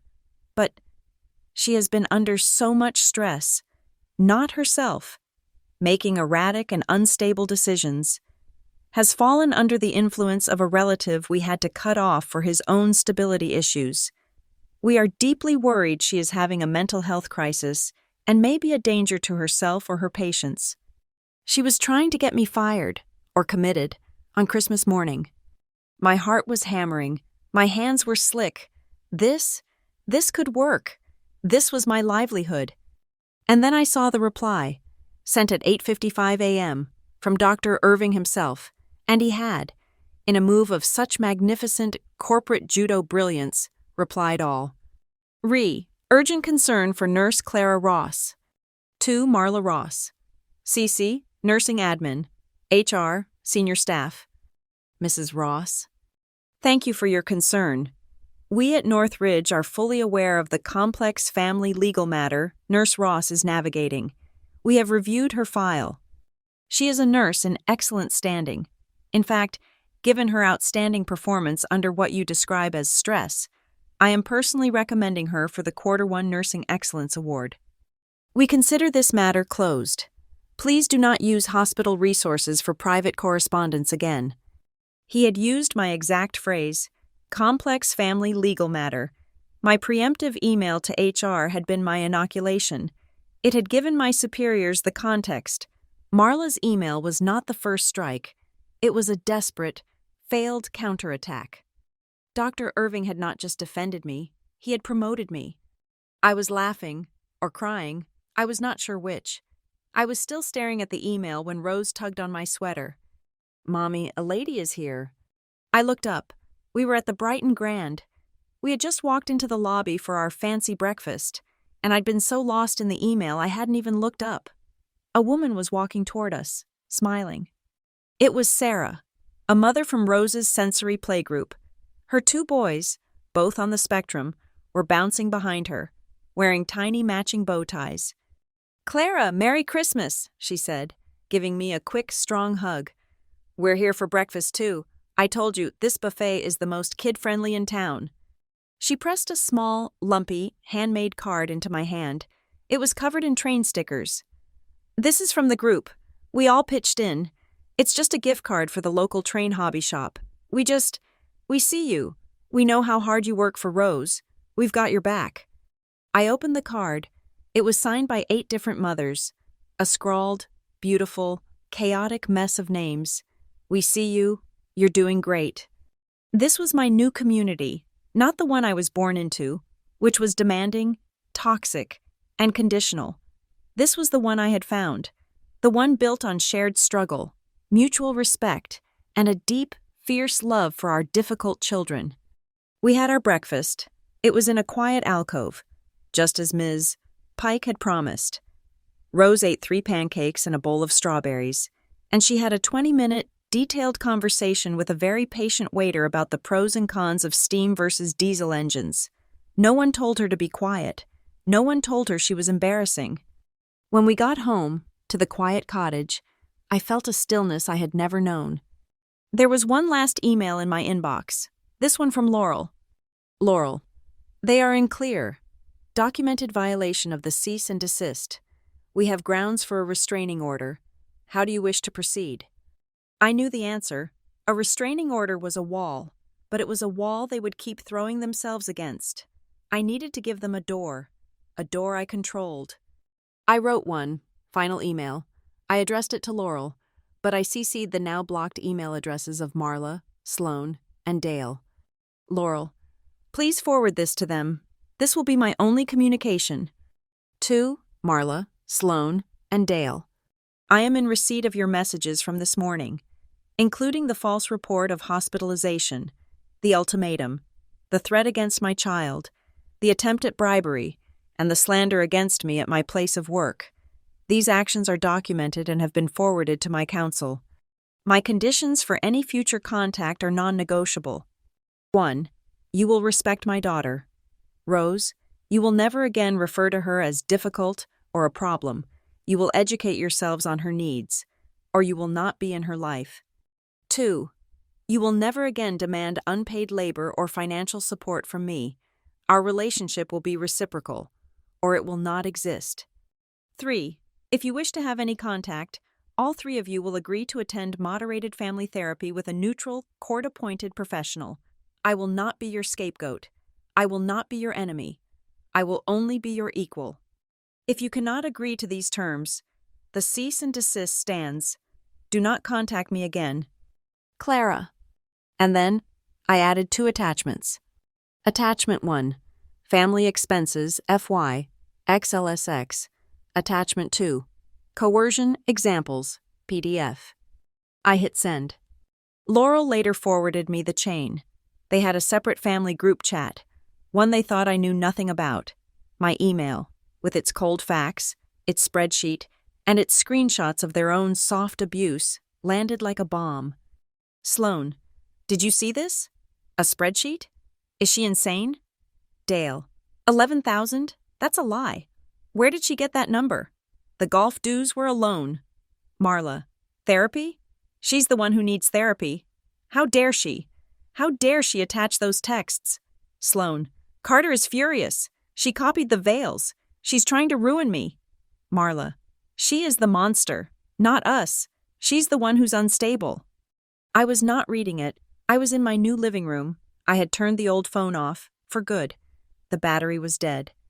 Rose was asleep in her new, quiet room, the conductor figurine clutched in her hand. The sound of their panic was just static in a box, miles away. My strength was not in yelling back. It was in the click of the send button. It was in the silence I had just bought for myself. It was in the documented, indisputable, and finally mercifully quiet truth. Christmas morning.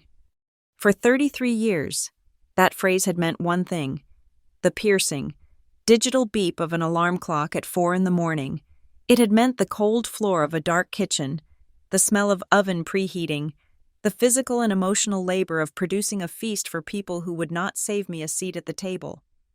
It had meant the practiced, brittle smile as Sloane and Marla descended, hours later, demanding coffee, criticizing the placement of the napkins. This Christmas, I woke up at 8:30. I woke up to silence, broken only by the quiet whir of the cottage's new, efficient heater. I woke up to the smell of my own freshly brewed coffee.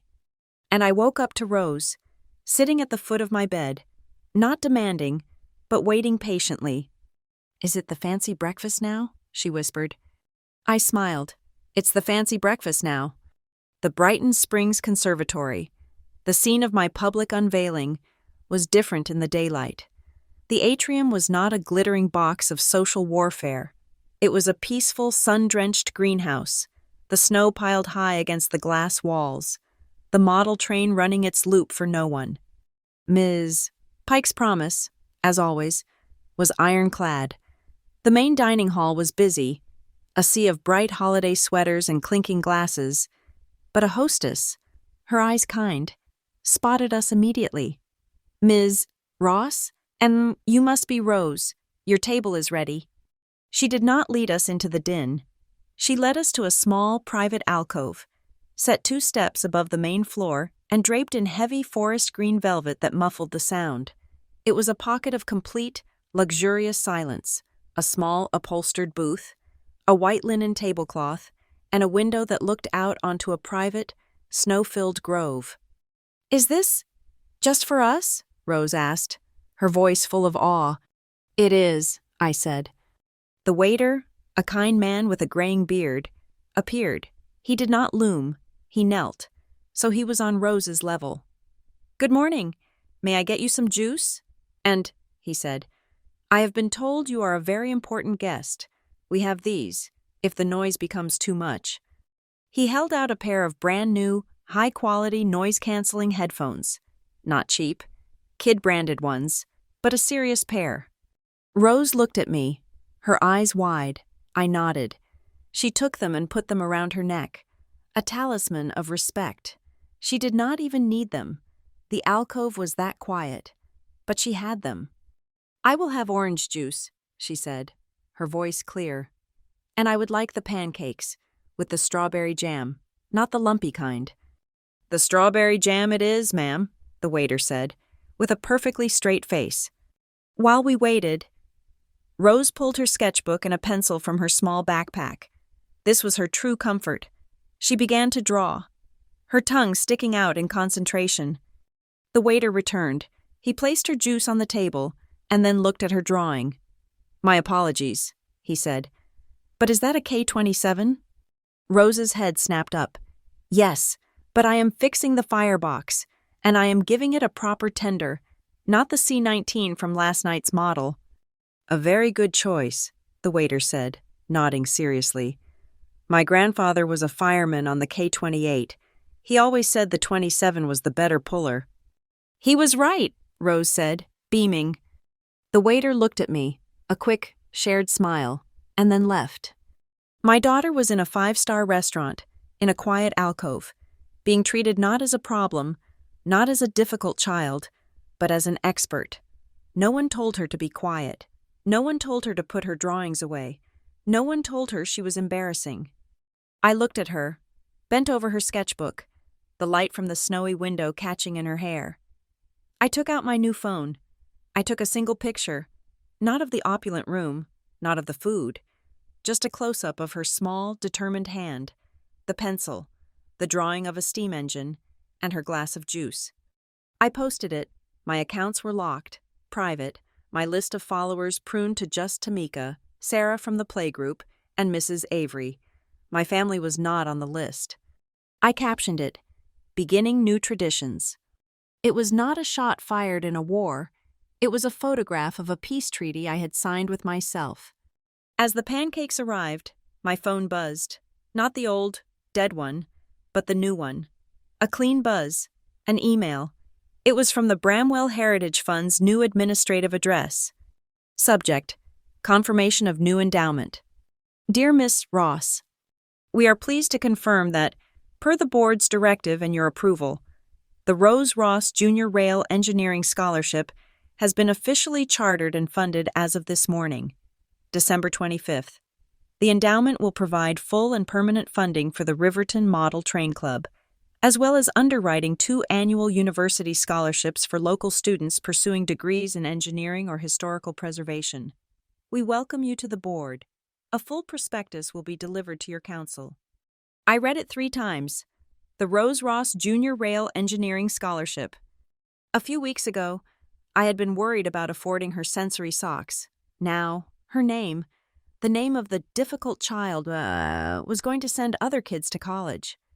I looked at Rose, who was happily dissecting her pancakes. I finally understood what Silas was doing.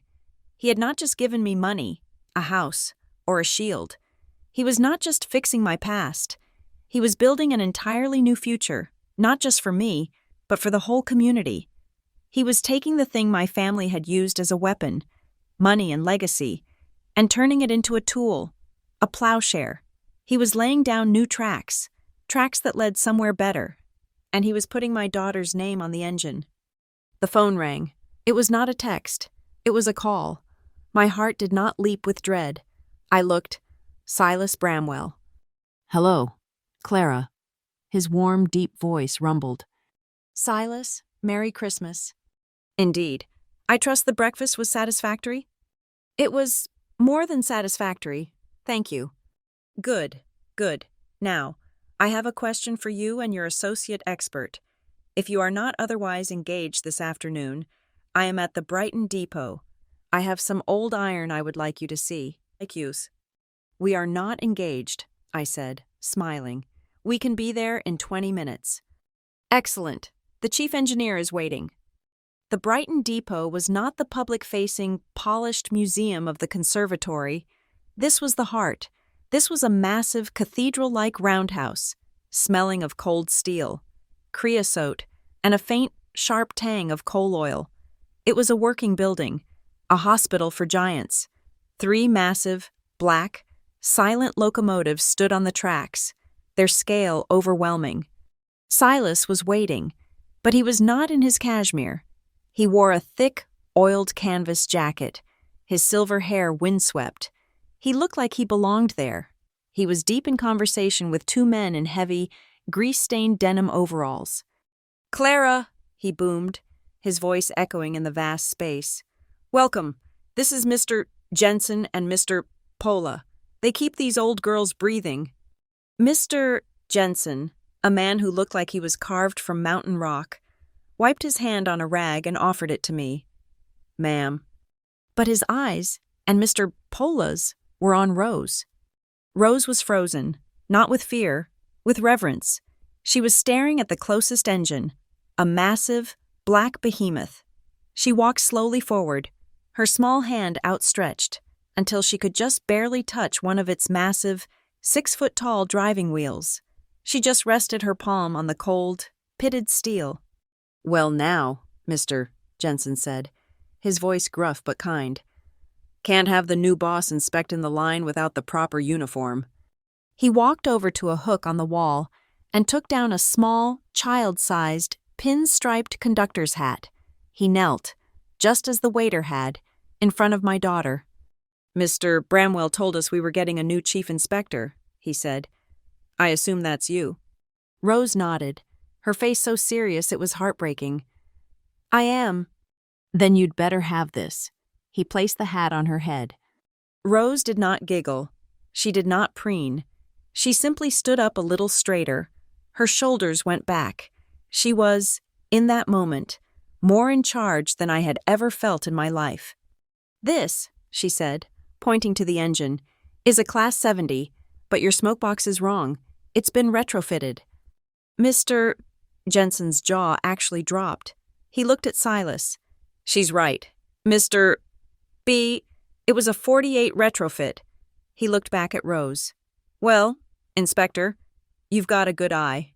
Silas laughed, a real, full-bodied laugh. She's all yours, Jensen. Put her to work. He put a hand on my back and guided me away, leaving Rose in a deep technical discussion with the two engineers. He's not just giving her a hat, I said, my voice thick. No, Silas said. I'm not. Come, I want to show you something. He led me up a flight of narrow iron stairs to the archive offices, which overlooked the main depot floor. The walls were covered in framed black and white photographs, men covered in soot, dignitaries cutting ribbons, blizzards, derailments, the entire history of Riverton, told through its rails. My eyes scanned the photos. That woman, I said, pointing to a picture of Silas, 30 years younger, standing next to a smiling woman with kind eyes. Who is she? That, he said, his voice going soft. That is Eleanor, my wife, your grandmother. She was beautiful. She looked gentle, not at all the cold, severe society woman Marla had hinted at. Then I saw the next photo. It was a personal one, not a press photo. It was Eleanor, sitting in a garden, holding a baby. The baby was laughing, a full, open-mouthed, joyous expression, its small hand wrapped around Eleanor's necklace. That is Marla, Silas said, quietly. I stared at the image. It was a document. It was evidence, just like the PI report. But this evidence told a different story. This was not a child raised in the cold, unloving, critical environment my mother had described. This was a child who was adored. This was a baby who was safe and happy and loved. She told me. She said you were both so cold, I whispered, turning to Silas. She said the standards were impossible, that she was never good enough. Silas's face was a map of old grief. Ah, yes, the standards, not my standards. Clara, not Eleanor's, the standards of this town, the standards of appearances, the veils, the other families, what to wear, how to speak, who to marry. Eleanor fought it, but Marla breathed it. She wanted, more than anything, to belong to that world. And when she married Dale, a man with no name and no ambition, that world turned its back on her, and she blamed us. She blamed me. I looked back at the laughing baby, and then I thought of the bitter, demanding woman on the phone. The cycle? It hit me like a physical blow. The pressure, the desperate need to not embarrass us. Marla had been crushed by the same expectations she was now placing on me. She had been a victim of the same system of appearances. She wasn't the source of the poison. She was just the carrier. She had been taught, just as I had, that her worth was tied to her performance. She had been taught that love was conditional on appearances, and she had passed that sickness, that terrible, generational trauma, down to me and to Sloane. I looked down through the office window onto the depot floor. Rose was standing on the running board of the engine. Mr. Jensen was right beside her, holding her hand, showing her the bell rope. She was not performing. She was not trying to impress anyone.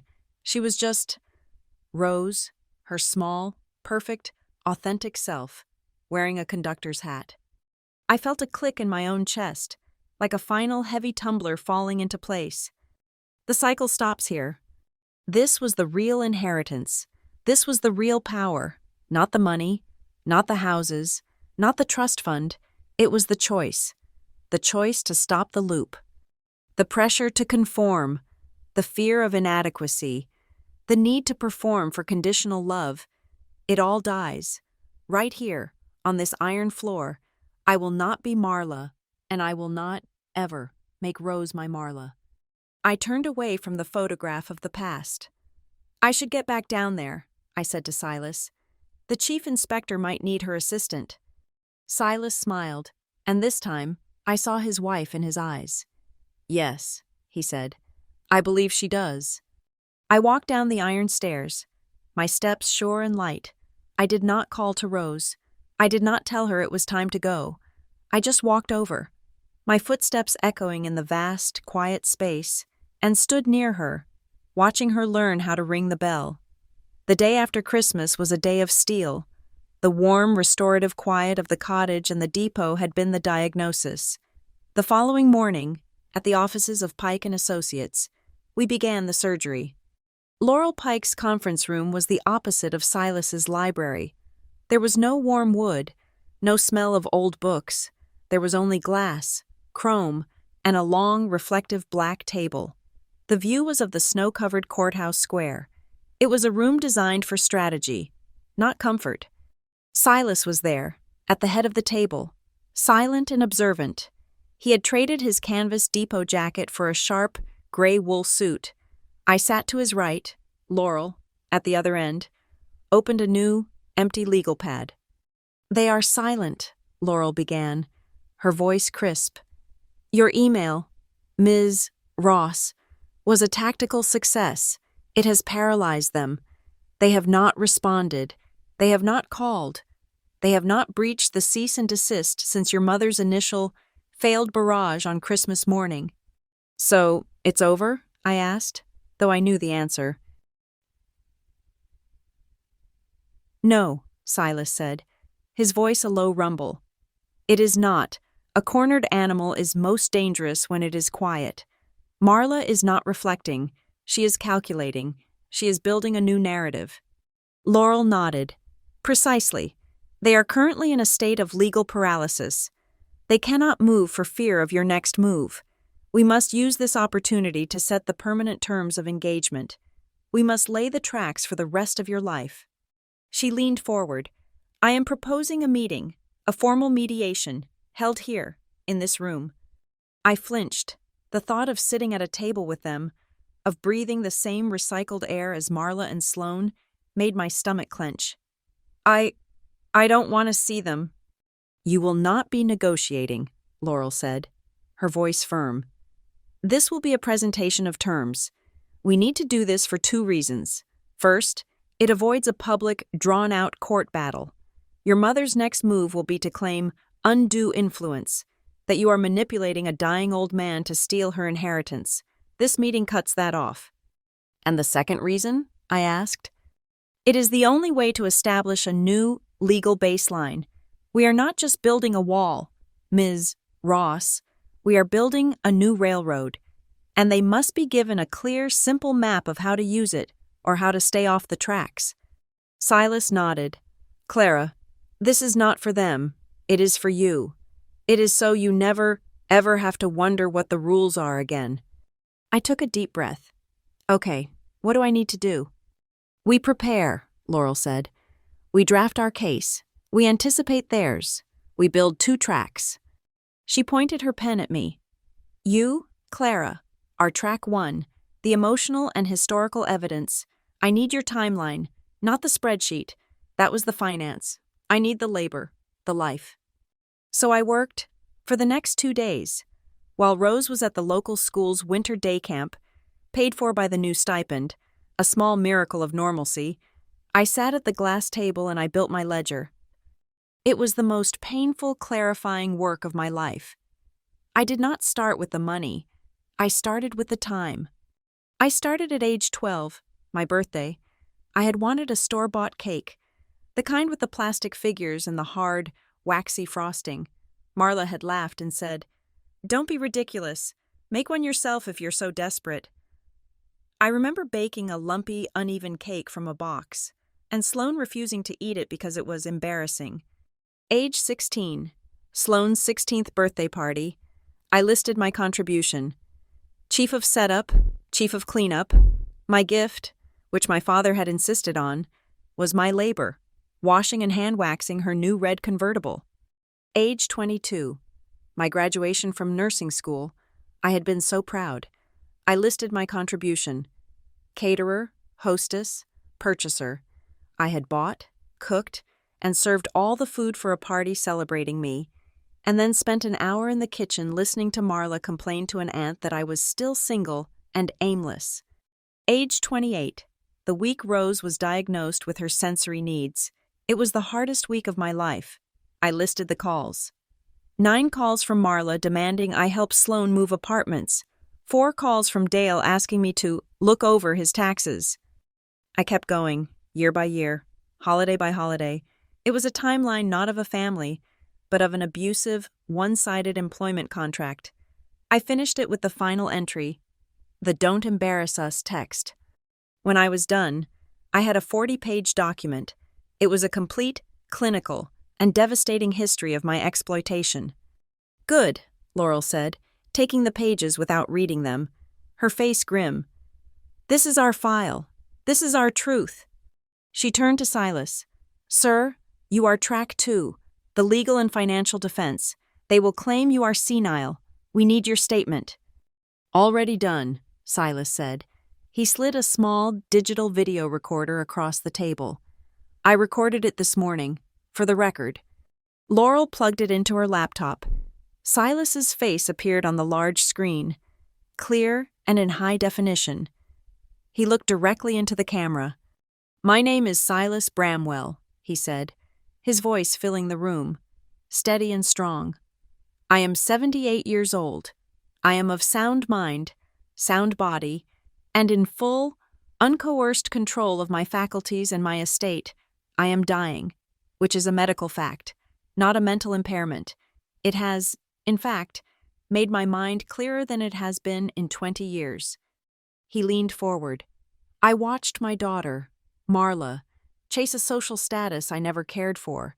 I watched her become a victim of her own shallow ambitions, and then I watched her try to force that same toxic pressure onto her children." His gaze seemed to soften. "My granddaughter, Clara Ross, resisted. She chose a life of service. She became a nurse. Her profession is, by definition, ethical care. I watched her raise a brilliant, special child. Alone. I watched her endure systematic abuse from her own family, abuse she weathered with a grace they did not deserve. I did not choose Clara. I recognized her. This is not a gift. It is a restoration of what was stolen from her. My choice is deliberate. It is final, and it is sound." The video ended. Laurel was silent for a moment. "That," she said, "will do. Now," Laurel continued, "we build the new railroad, the Memorandum of Understanding, a private, legal contract. We will present it to them at the mediation, and they will sign." "Why would they sign?" I asked. "Because of Track B," she said, her smile thin and dangerous. "Track B is the penalty for not signing. Let's build Track A first." For the next hour, we built the rules. 1, Laurel dictated, typing. "A permanent, legally binding cessation of unpaid labor. This includes, but is not limited to, all cooking, catering, event planning, and unreciprocated childcare. 2, a permanent, legally binding cessation of defamatory communication. This includes, but is not limited to, all contact with Ms. Ross's employer, Northridge Medical, and her child's educational and therapeutic providers. The Clara is unstable narrative dies today. 3, a new protocol for communication. All contact will be polite, respectful, and scheduled. No demands, no ultimatums, no text message yelling. 4, Laurel said, looking at me. The compliance clause. This is the big one. This entire agreement is contingent upon their immediate and sustained participation in family therapy with a neutral, court-approved, third-party therapist, selected by me. And if they refuse? I asked. Then we go to Track B, she said. She typed a new heading, Breach of Contract. If any party, Marla, Dale, or Sloan, violates any term of this MOU at any time, the agreement is voided. Clara Ross will be legally empowered to sever all contact without prejudice. The cease and desist becomes a permanent restraining order. And this is the beautiful part. Mr. Bramwell's will includes a mirroring clause. Silas spoke. My will currently leaves a probationary sum for Marla and Sloan, to be managed by a trustee. However, if they fail to sign this agreement, or if they breach it, that clause is nullified. All funds designated for the Ross line will be immediately, irrevocably, and publicly diverted into the Rose Ross Junior Rail Engineering Scholarship. I stared at him. You're not. I am, he said. They can have a relationship with you, based on respect and hard work, or they can, through their own stubbornness, fund your daughter's legacy for the rest of time. It is their choice. I put my head in my hands. It was brutal. It was perfect. I have a condition, I said, my voice quiet. My own, it goes in the MOU. Laurel looked up, pen poised. It's about Rose, I said. It's the Rose rule. If we are ever in the same room, at therapy, at a holiday, 10 years from now, she is not a show. She is not to be put on display. No one is to touch her without her asking. No one is to tell her to be quiet. And, I said, my voice becoming as hard as the glass table, if my daughter is talking about trains, no one is allowed to interrupt her. That is non-negotiable. Silas smiled, a deep, real smile. Laurel, put it in, title it, The Rose Rule. It's in, Laurel said, typing. Now, contingencies. She looked at me. My job is the legal track. Your job is the personal one. You must have a plan. They will try to bypass me. They will try to get to you, to guilt-trip you, to ambush you at the grocery store. Your personal communications plan. I've already started, I said, feeling a new confidence. My social media is locked, private. I only post positive, forward-moving things. Rose at the depot, the pancakes. I will not mention them. I will not engage in mudslinging. I will not feed the narrative. Good, Laurel said. And the legal contingency. The moment you receive a threat, or they try to slander you publicly, you do not respond. You do not defend yourself. You call me. I will file a cease and desist for libel within 24 hours. We do not argue. We file. We let the court do the talking. She printed 3 copies of the memorandum. The meeting is set for 2 days from now, right here. I felt sick. Laurel, I don't know if I can. What if they start yelling? What if Marla? What if she cries? She will, Silas said, his voice gentle. It is a tool, like a wrench. She will use it. So what do I say? Laurel pushed a notepad and pen across the table. You say nothing. I do the talking. But if they catch you alone, if they call you before the meeting, you need a shield. She wrote a sentence down. This is your new script, Clara, she said. This is the only line you are allowed to say to them. I looked at the pad. I am not participating in this conversation. Please direct your concerns to my counsel. Practice it, Laurel said. I swallowed. My throat was dry. I am not participating in this conversation. Again, Silas said, his voice like a coach. I am not participating in this conversation, I said, louder. Again. I looked up, not at the pad, but at the courthouse window. I saw my reflection in the glass. I looked strong. I am not participating in this conversation, I said. My voice was flat. It was cold. It was the sound of a train arriving. On time, on a track of new steel. The meeting was set for 10 a.m. We were there at 9:30. Me, Silas, and Laurel Pike. We sat on our side of the long, glass, reflective table. We were a united front. Laurel had 3 identical, thick, spiral-bound copies of the Memorandum of Understanding. I had my timeline. Silas had his digital recorder.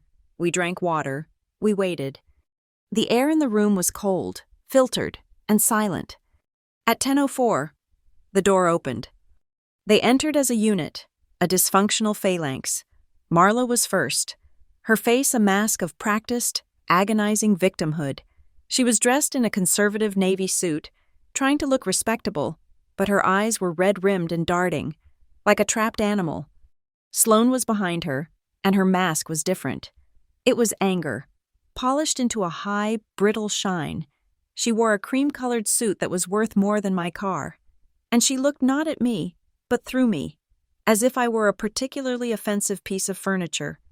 Dale shuffled in last, as always, his face a pasty, uncomfortable gray.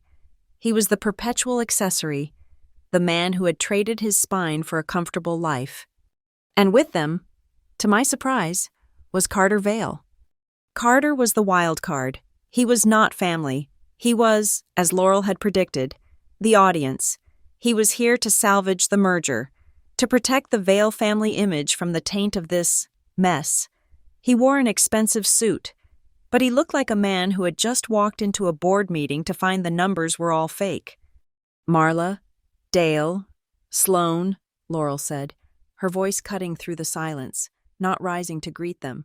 And Mr. Vale, your presence is noted, though not required. I'm here for my fiancé, Carter said. His voice clipped. He was trying to establish dominance, but he just sounded nervous. As you wish, Laurel said, gesturing to the chairs. Please, sit. They sat. The wide glass table was a battlefield between us. Laurel Pike did not waste time. She did not offer coffee. She stood, a commander at her post. We are here, she began, her voice flat and cold, for a mediation regarding a documented pattern of sustained, multi-decade emotional and financial coercion. My firm has been retained by Ms. Clara Ross and Mr. Silas Bramwell. The goal of this meeting is not to argue. It is to present terms. She clicked a remote. The large screen on the wall, previously blank, lit up. You have, for the past month, been in receipt of a legal cease and desist, which you have, to your credit, largely honored. This meeting is to make those terms permanent. We will be presenting, and you will be signing, a memorandum of understanding. This is ridiculous, Marla burst out, the victim mask cracking immediately. I will not be spoken to like this. We are a family. Clara, tell them this is a mistake.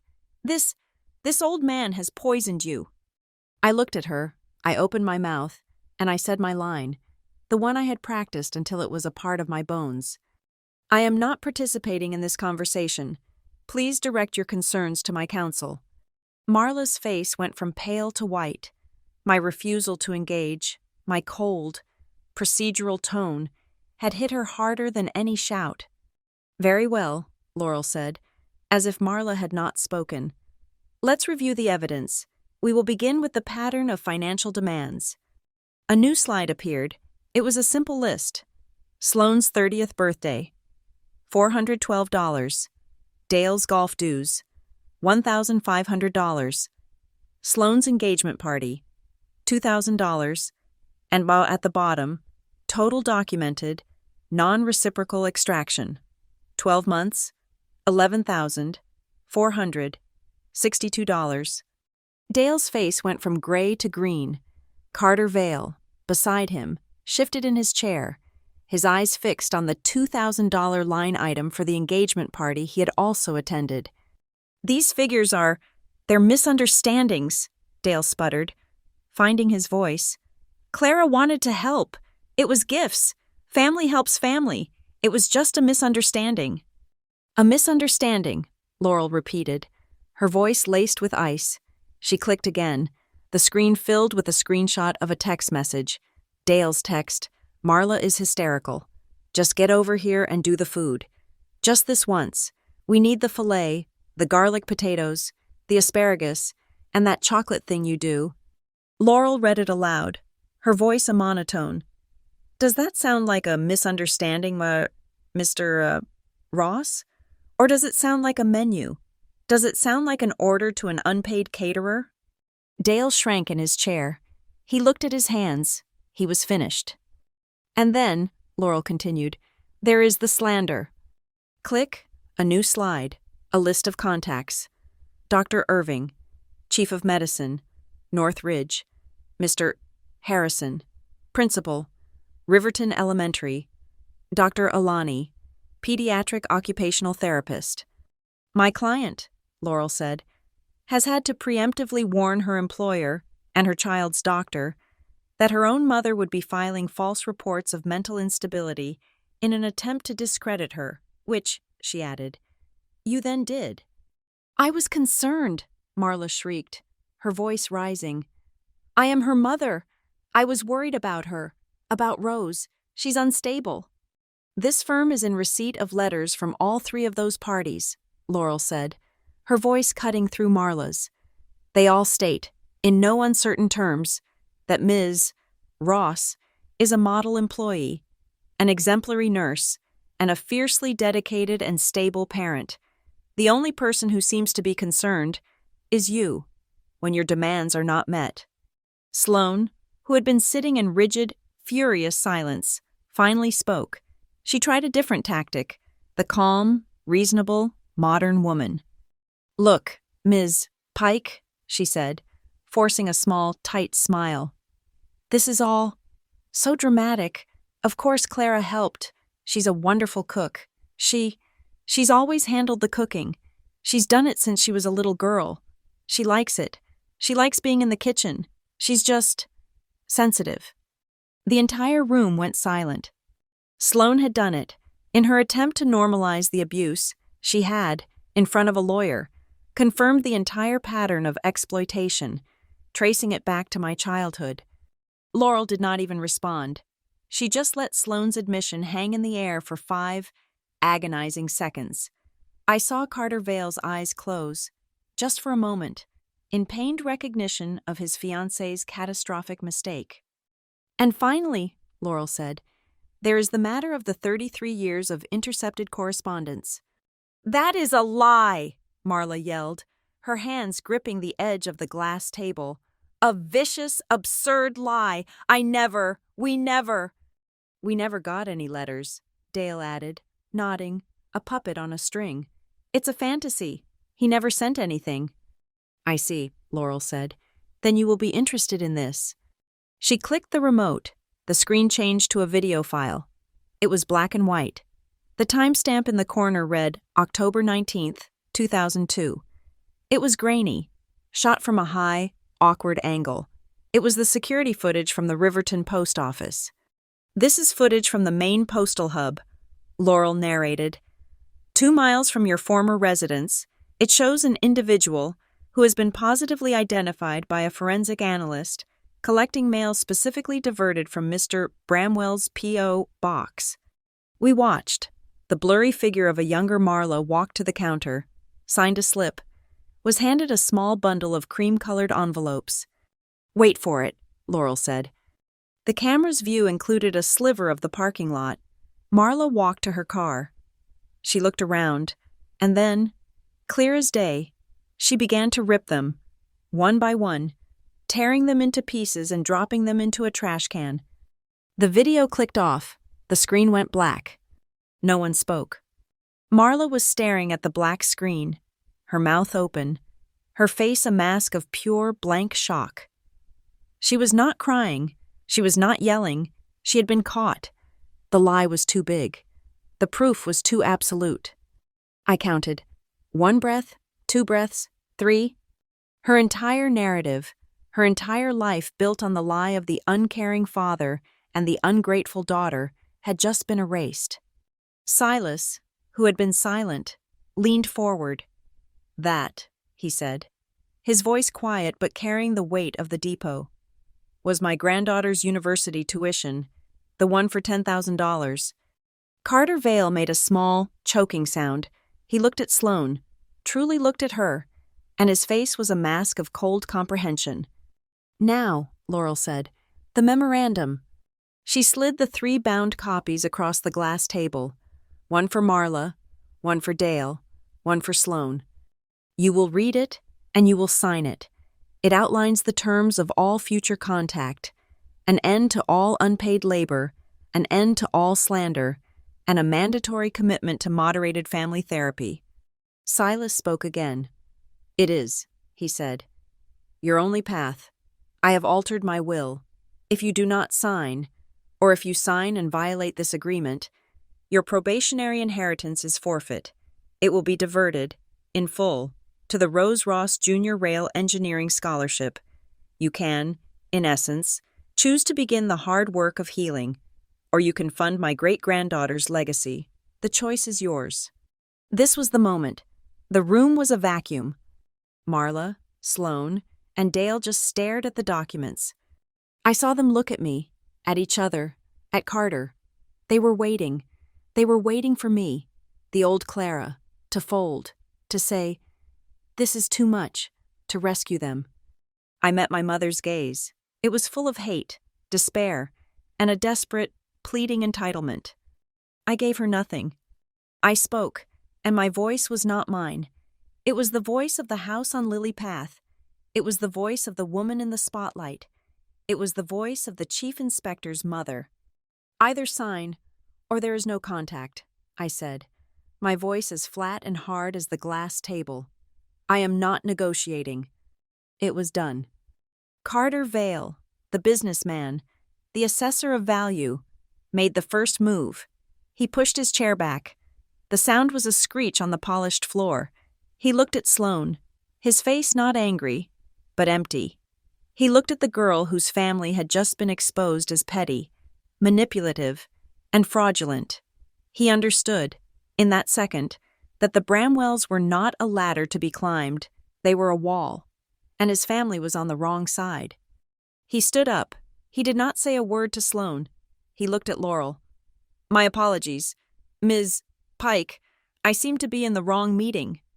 He turned, adjusted his cuffs, and walked out of the room. He did not look back. The click of the heavy door closing was the sound of Sloane's engagement ending. Sloane watched him go, her face crumbling, the brittle anger shattered, leaving a gaping, terrified void.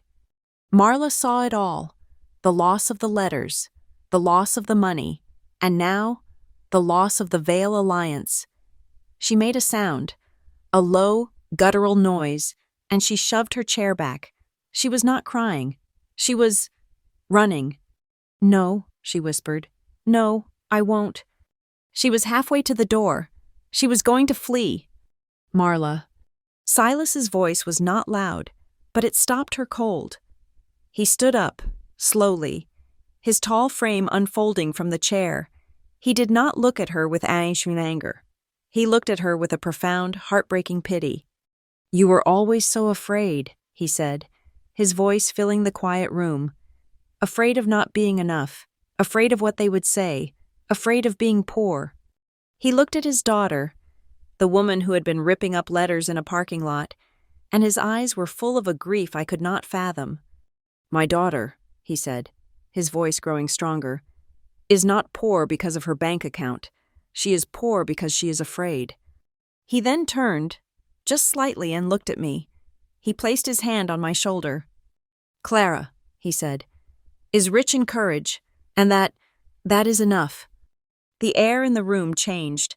The pressure did not just break, it reversed. Marla, her hand on the door, froze. Dale was looking at his shoes, but he was nodding, a small, involuntary twitch.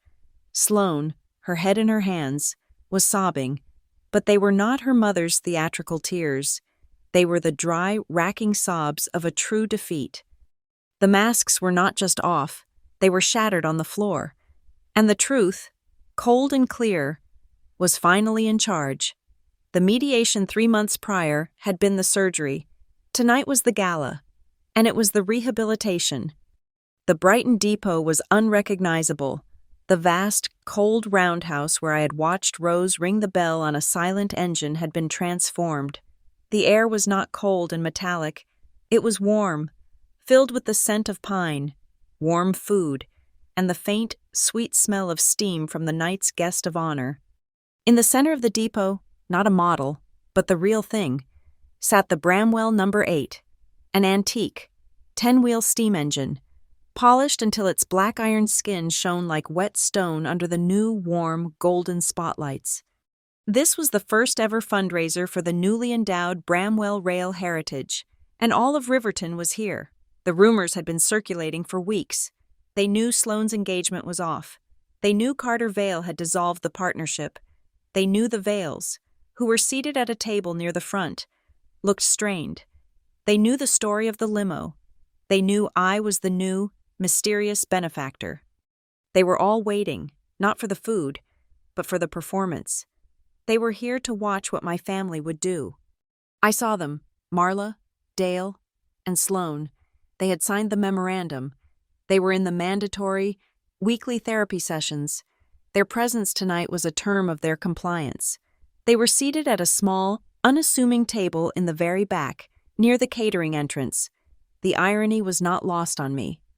A councilman I recognized took the stage, a podium set up on a platform near the engine's massive cowcatcher. "Welcome, welcome," he boomed, "and welcome to the new era of the Brighton Depot. Tonight, we are here to celebrate history and to celebrate the future, and to kick us off, we have a very special guest to ring the ceremonial departure bell. She is the namesake of the new Rose Ross Junior Rail Engineering Scholarship. Please welcome Ms. Rose Ross." A spotlight hit the platform. I squeezed my daughter's hand. She was not in pajamas.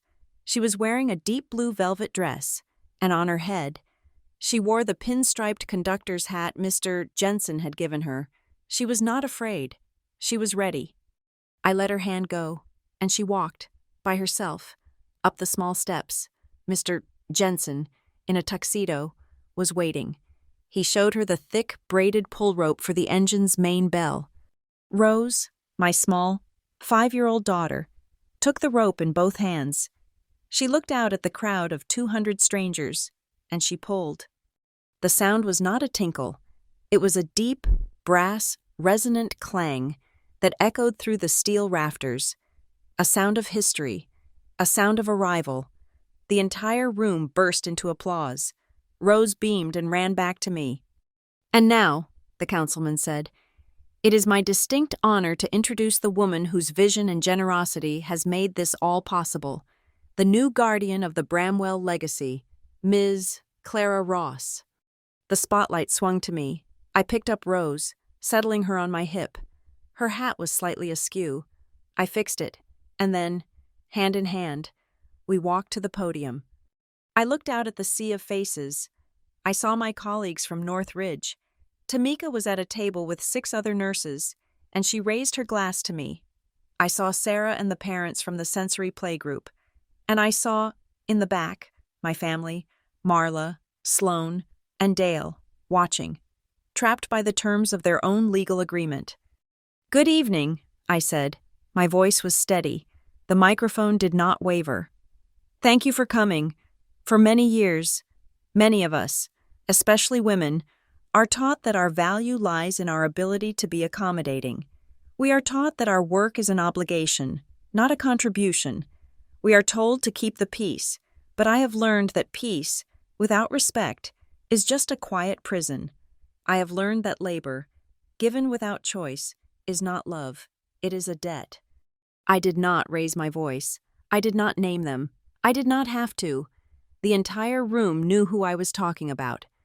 Tonight, we are here to celebrate a new legacy, a legacy that honors work, a legacy that pays for labor, and a legacy that, above all else, respects boundaries. Because without boundaries, there is no value. Without respect, there is no family.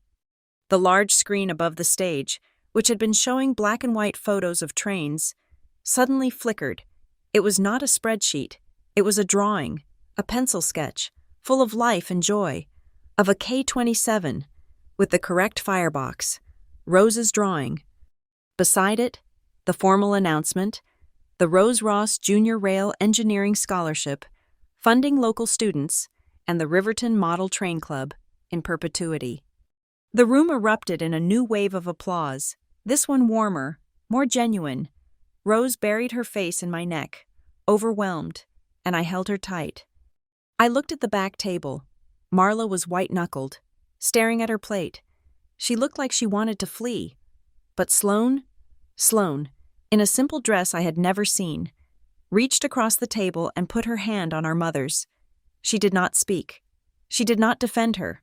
She just anchored her. It was the first truly adult thing I had ever seen her do. Then, a new presence on stage. Silas, in a black tuxedo, walked up to the podium. He did not take the microphone. He just put his hand on my shoulder. "My granddaughter is too modest," his voice boomed. "Rich and warm, filling the depot. She speaks of a new legacy. Let me be perfectly clear what that means. He turned to the crowd, his gray eyes sweeping the room. From this night forward, every train that bears the Bramwell name, every scholarship, every brick in this depot, carries one, non-negotiable, condition. He paused, letting the words hang in the air. Kindness, he said. We will not reward cruelty, even when it is wrapped in silk. We will not fund entitlement. We will fund work. We will fund decency. He reached into his jacket pocket and pulled out a single, folded, yellowed piece of paper. My wife, Eleanor, wrote this letter to my daughter, Marla, the day she was born. It was lost. We found it last week, in an old safe. He unfolded it. His hand was shaking, just slightly. She wrote, To my dearest daughter, you are perfect. The world will try to tell you that you are not. It will try to make you smaller. It will tell you to be quiet. It will teach you to bow your head, to keep the peace, to preserve appearances, my darling child. If you ever find yourself teaching your daughter to bow her head, stop, and remember this, your spine is not a negotiation. In the back. Marla made a low, choked sound. It was not the theatrical sob of a victim. It was the dry, racking, agonizing sound of a woman who had just been given a message from a ghost. She was not crying because she had lost. She was crying because she had just remembered. 50 years too late. What she had been meant to be. She did not run. She just sat, and she listened. In the shadows, by an alcove, I saw Carter Vale. He was watching Sloane. He was alone. He was an observer, no longer a participant. He was a footnote. I stepped back to the microphone. Holding Rose, I looked at Tamika, at Silas, at my daughter. My grandfather is right, I said, my voice clear. The world will try to make you small. They will tell you there is no room for you. They will tell you not to embarrass them. I paused. I took a deep breath. I am here to tell you that if they do not set you a chair at their table, you can build an entire station. The applause was a roar, and as if on cue, Mr. Jensen, in the cab of the number 8, pulled the main whistle, a long, deep, powerful chord of steam and sound. A cry of departure filled the night. Rose laughed, her face bright, and clapped her hands over her ears. Later, as the crowd thinned, Sloane approached me. She was alone. Her makeup was gone. She just looked tired. He didn't come, she whispered, meaning Carter. I know, I said. She took a deep, shuddering breath. The therapy, the MOU sessions, they're finished. The mandatory ones. I'm continuing. I'm paying for it myself. That's good, Sloane. She looked at me, her eyes, for the first time, clear of the fog of entitlement. I'm sorry, Clara, she whispered. Not for the veil party, not for the money. I'm sorry. For the cake. The one you made when you were 12. The knot, the one that had been tied around my throat since childhood. The one made of guilt, and duty, and fear. It was gone. It had not been cut by anger. It had been untied by the bright, clean light of public truth, and the new, simple, ironclad rules I had finally built for my own life. The whistle blew again, and this time, it sounded like freedom. Thank you so much for listening to my story. I would love to know where in the world you are tuning in from. Please, drop a comment below and let's all connect and share our thoughts. And if you enjoyed this, please subscribe to Lila Revenge Stories, like this video, and give it an extra boost by hitting the hype button so more people can hear this story.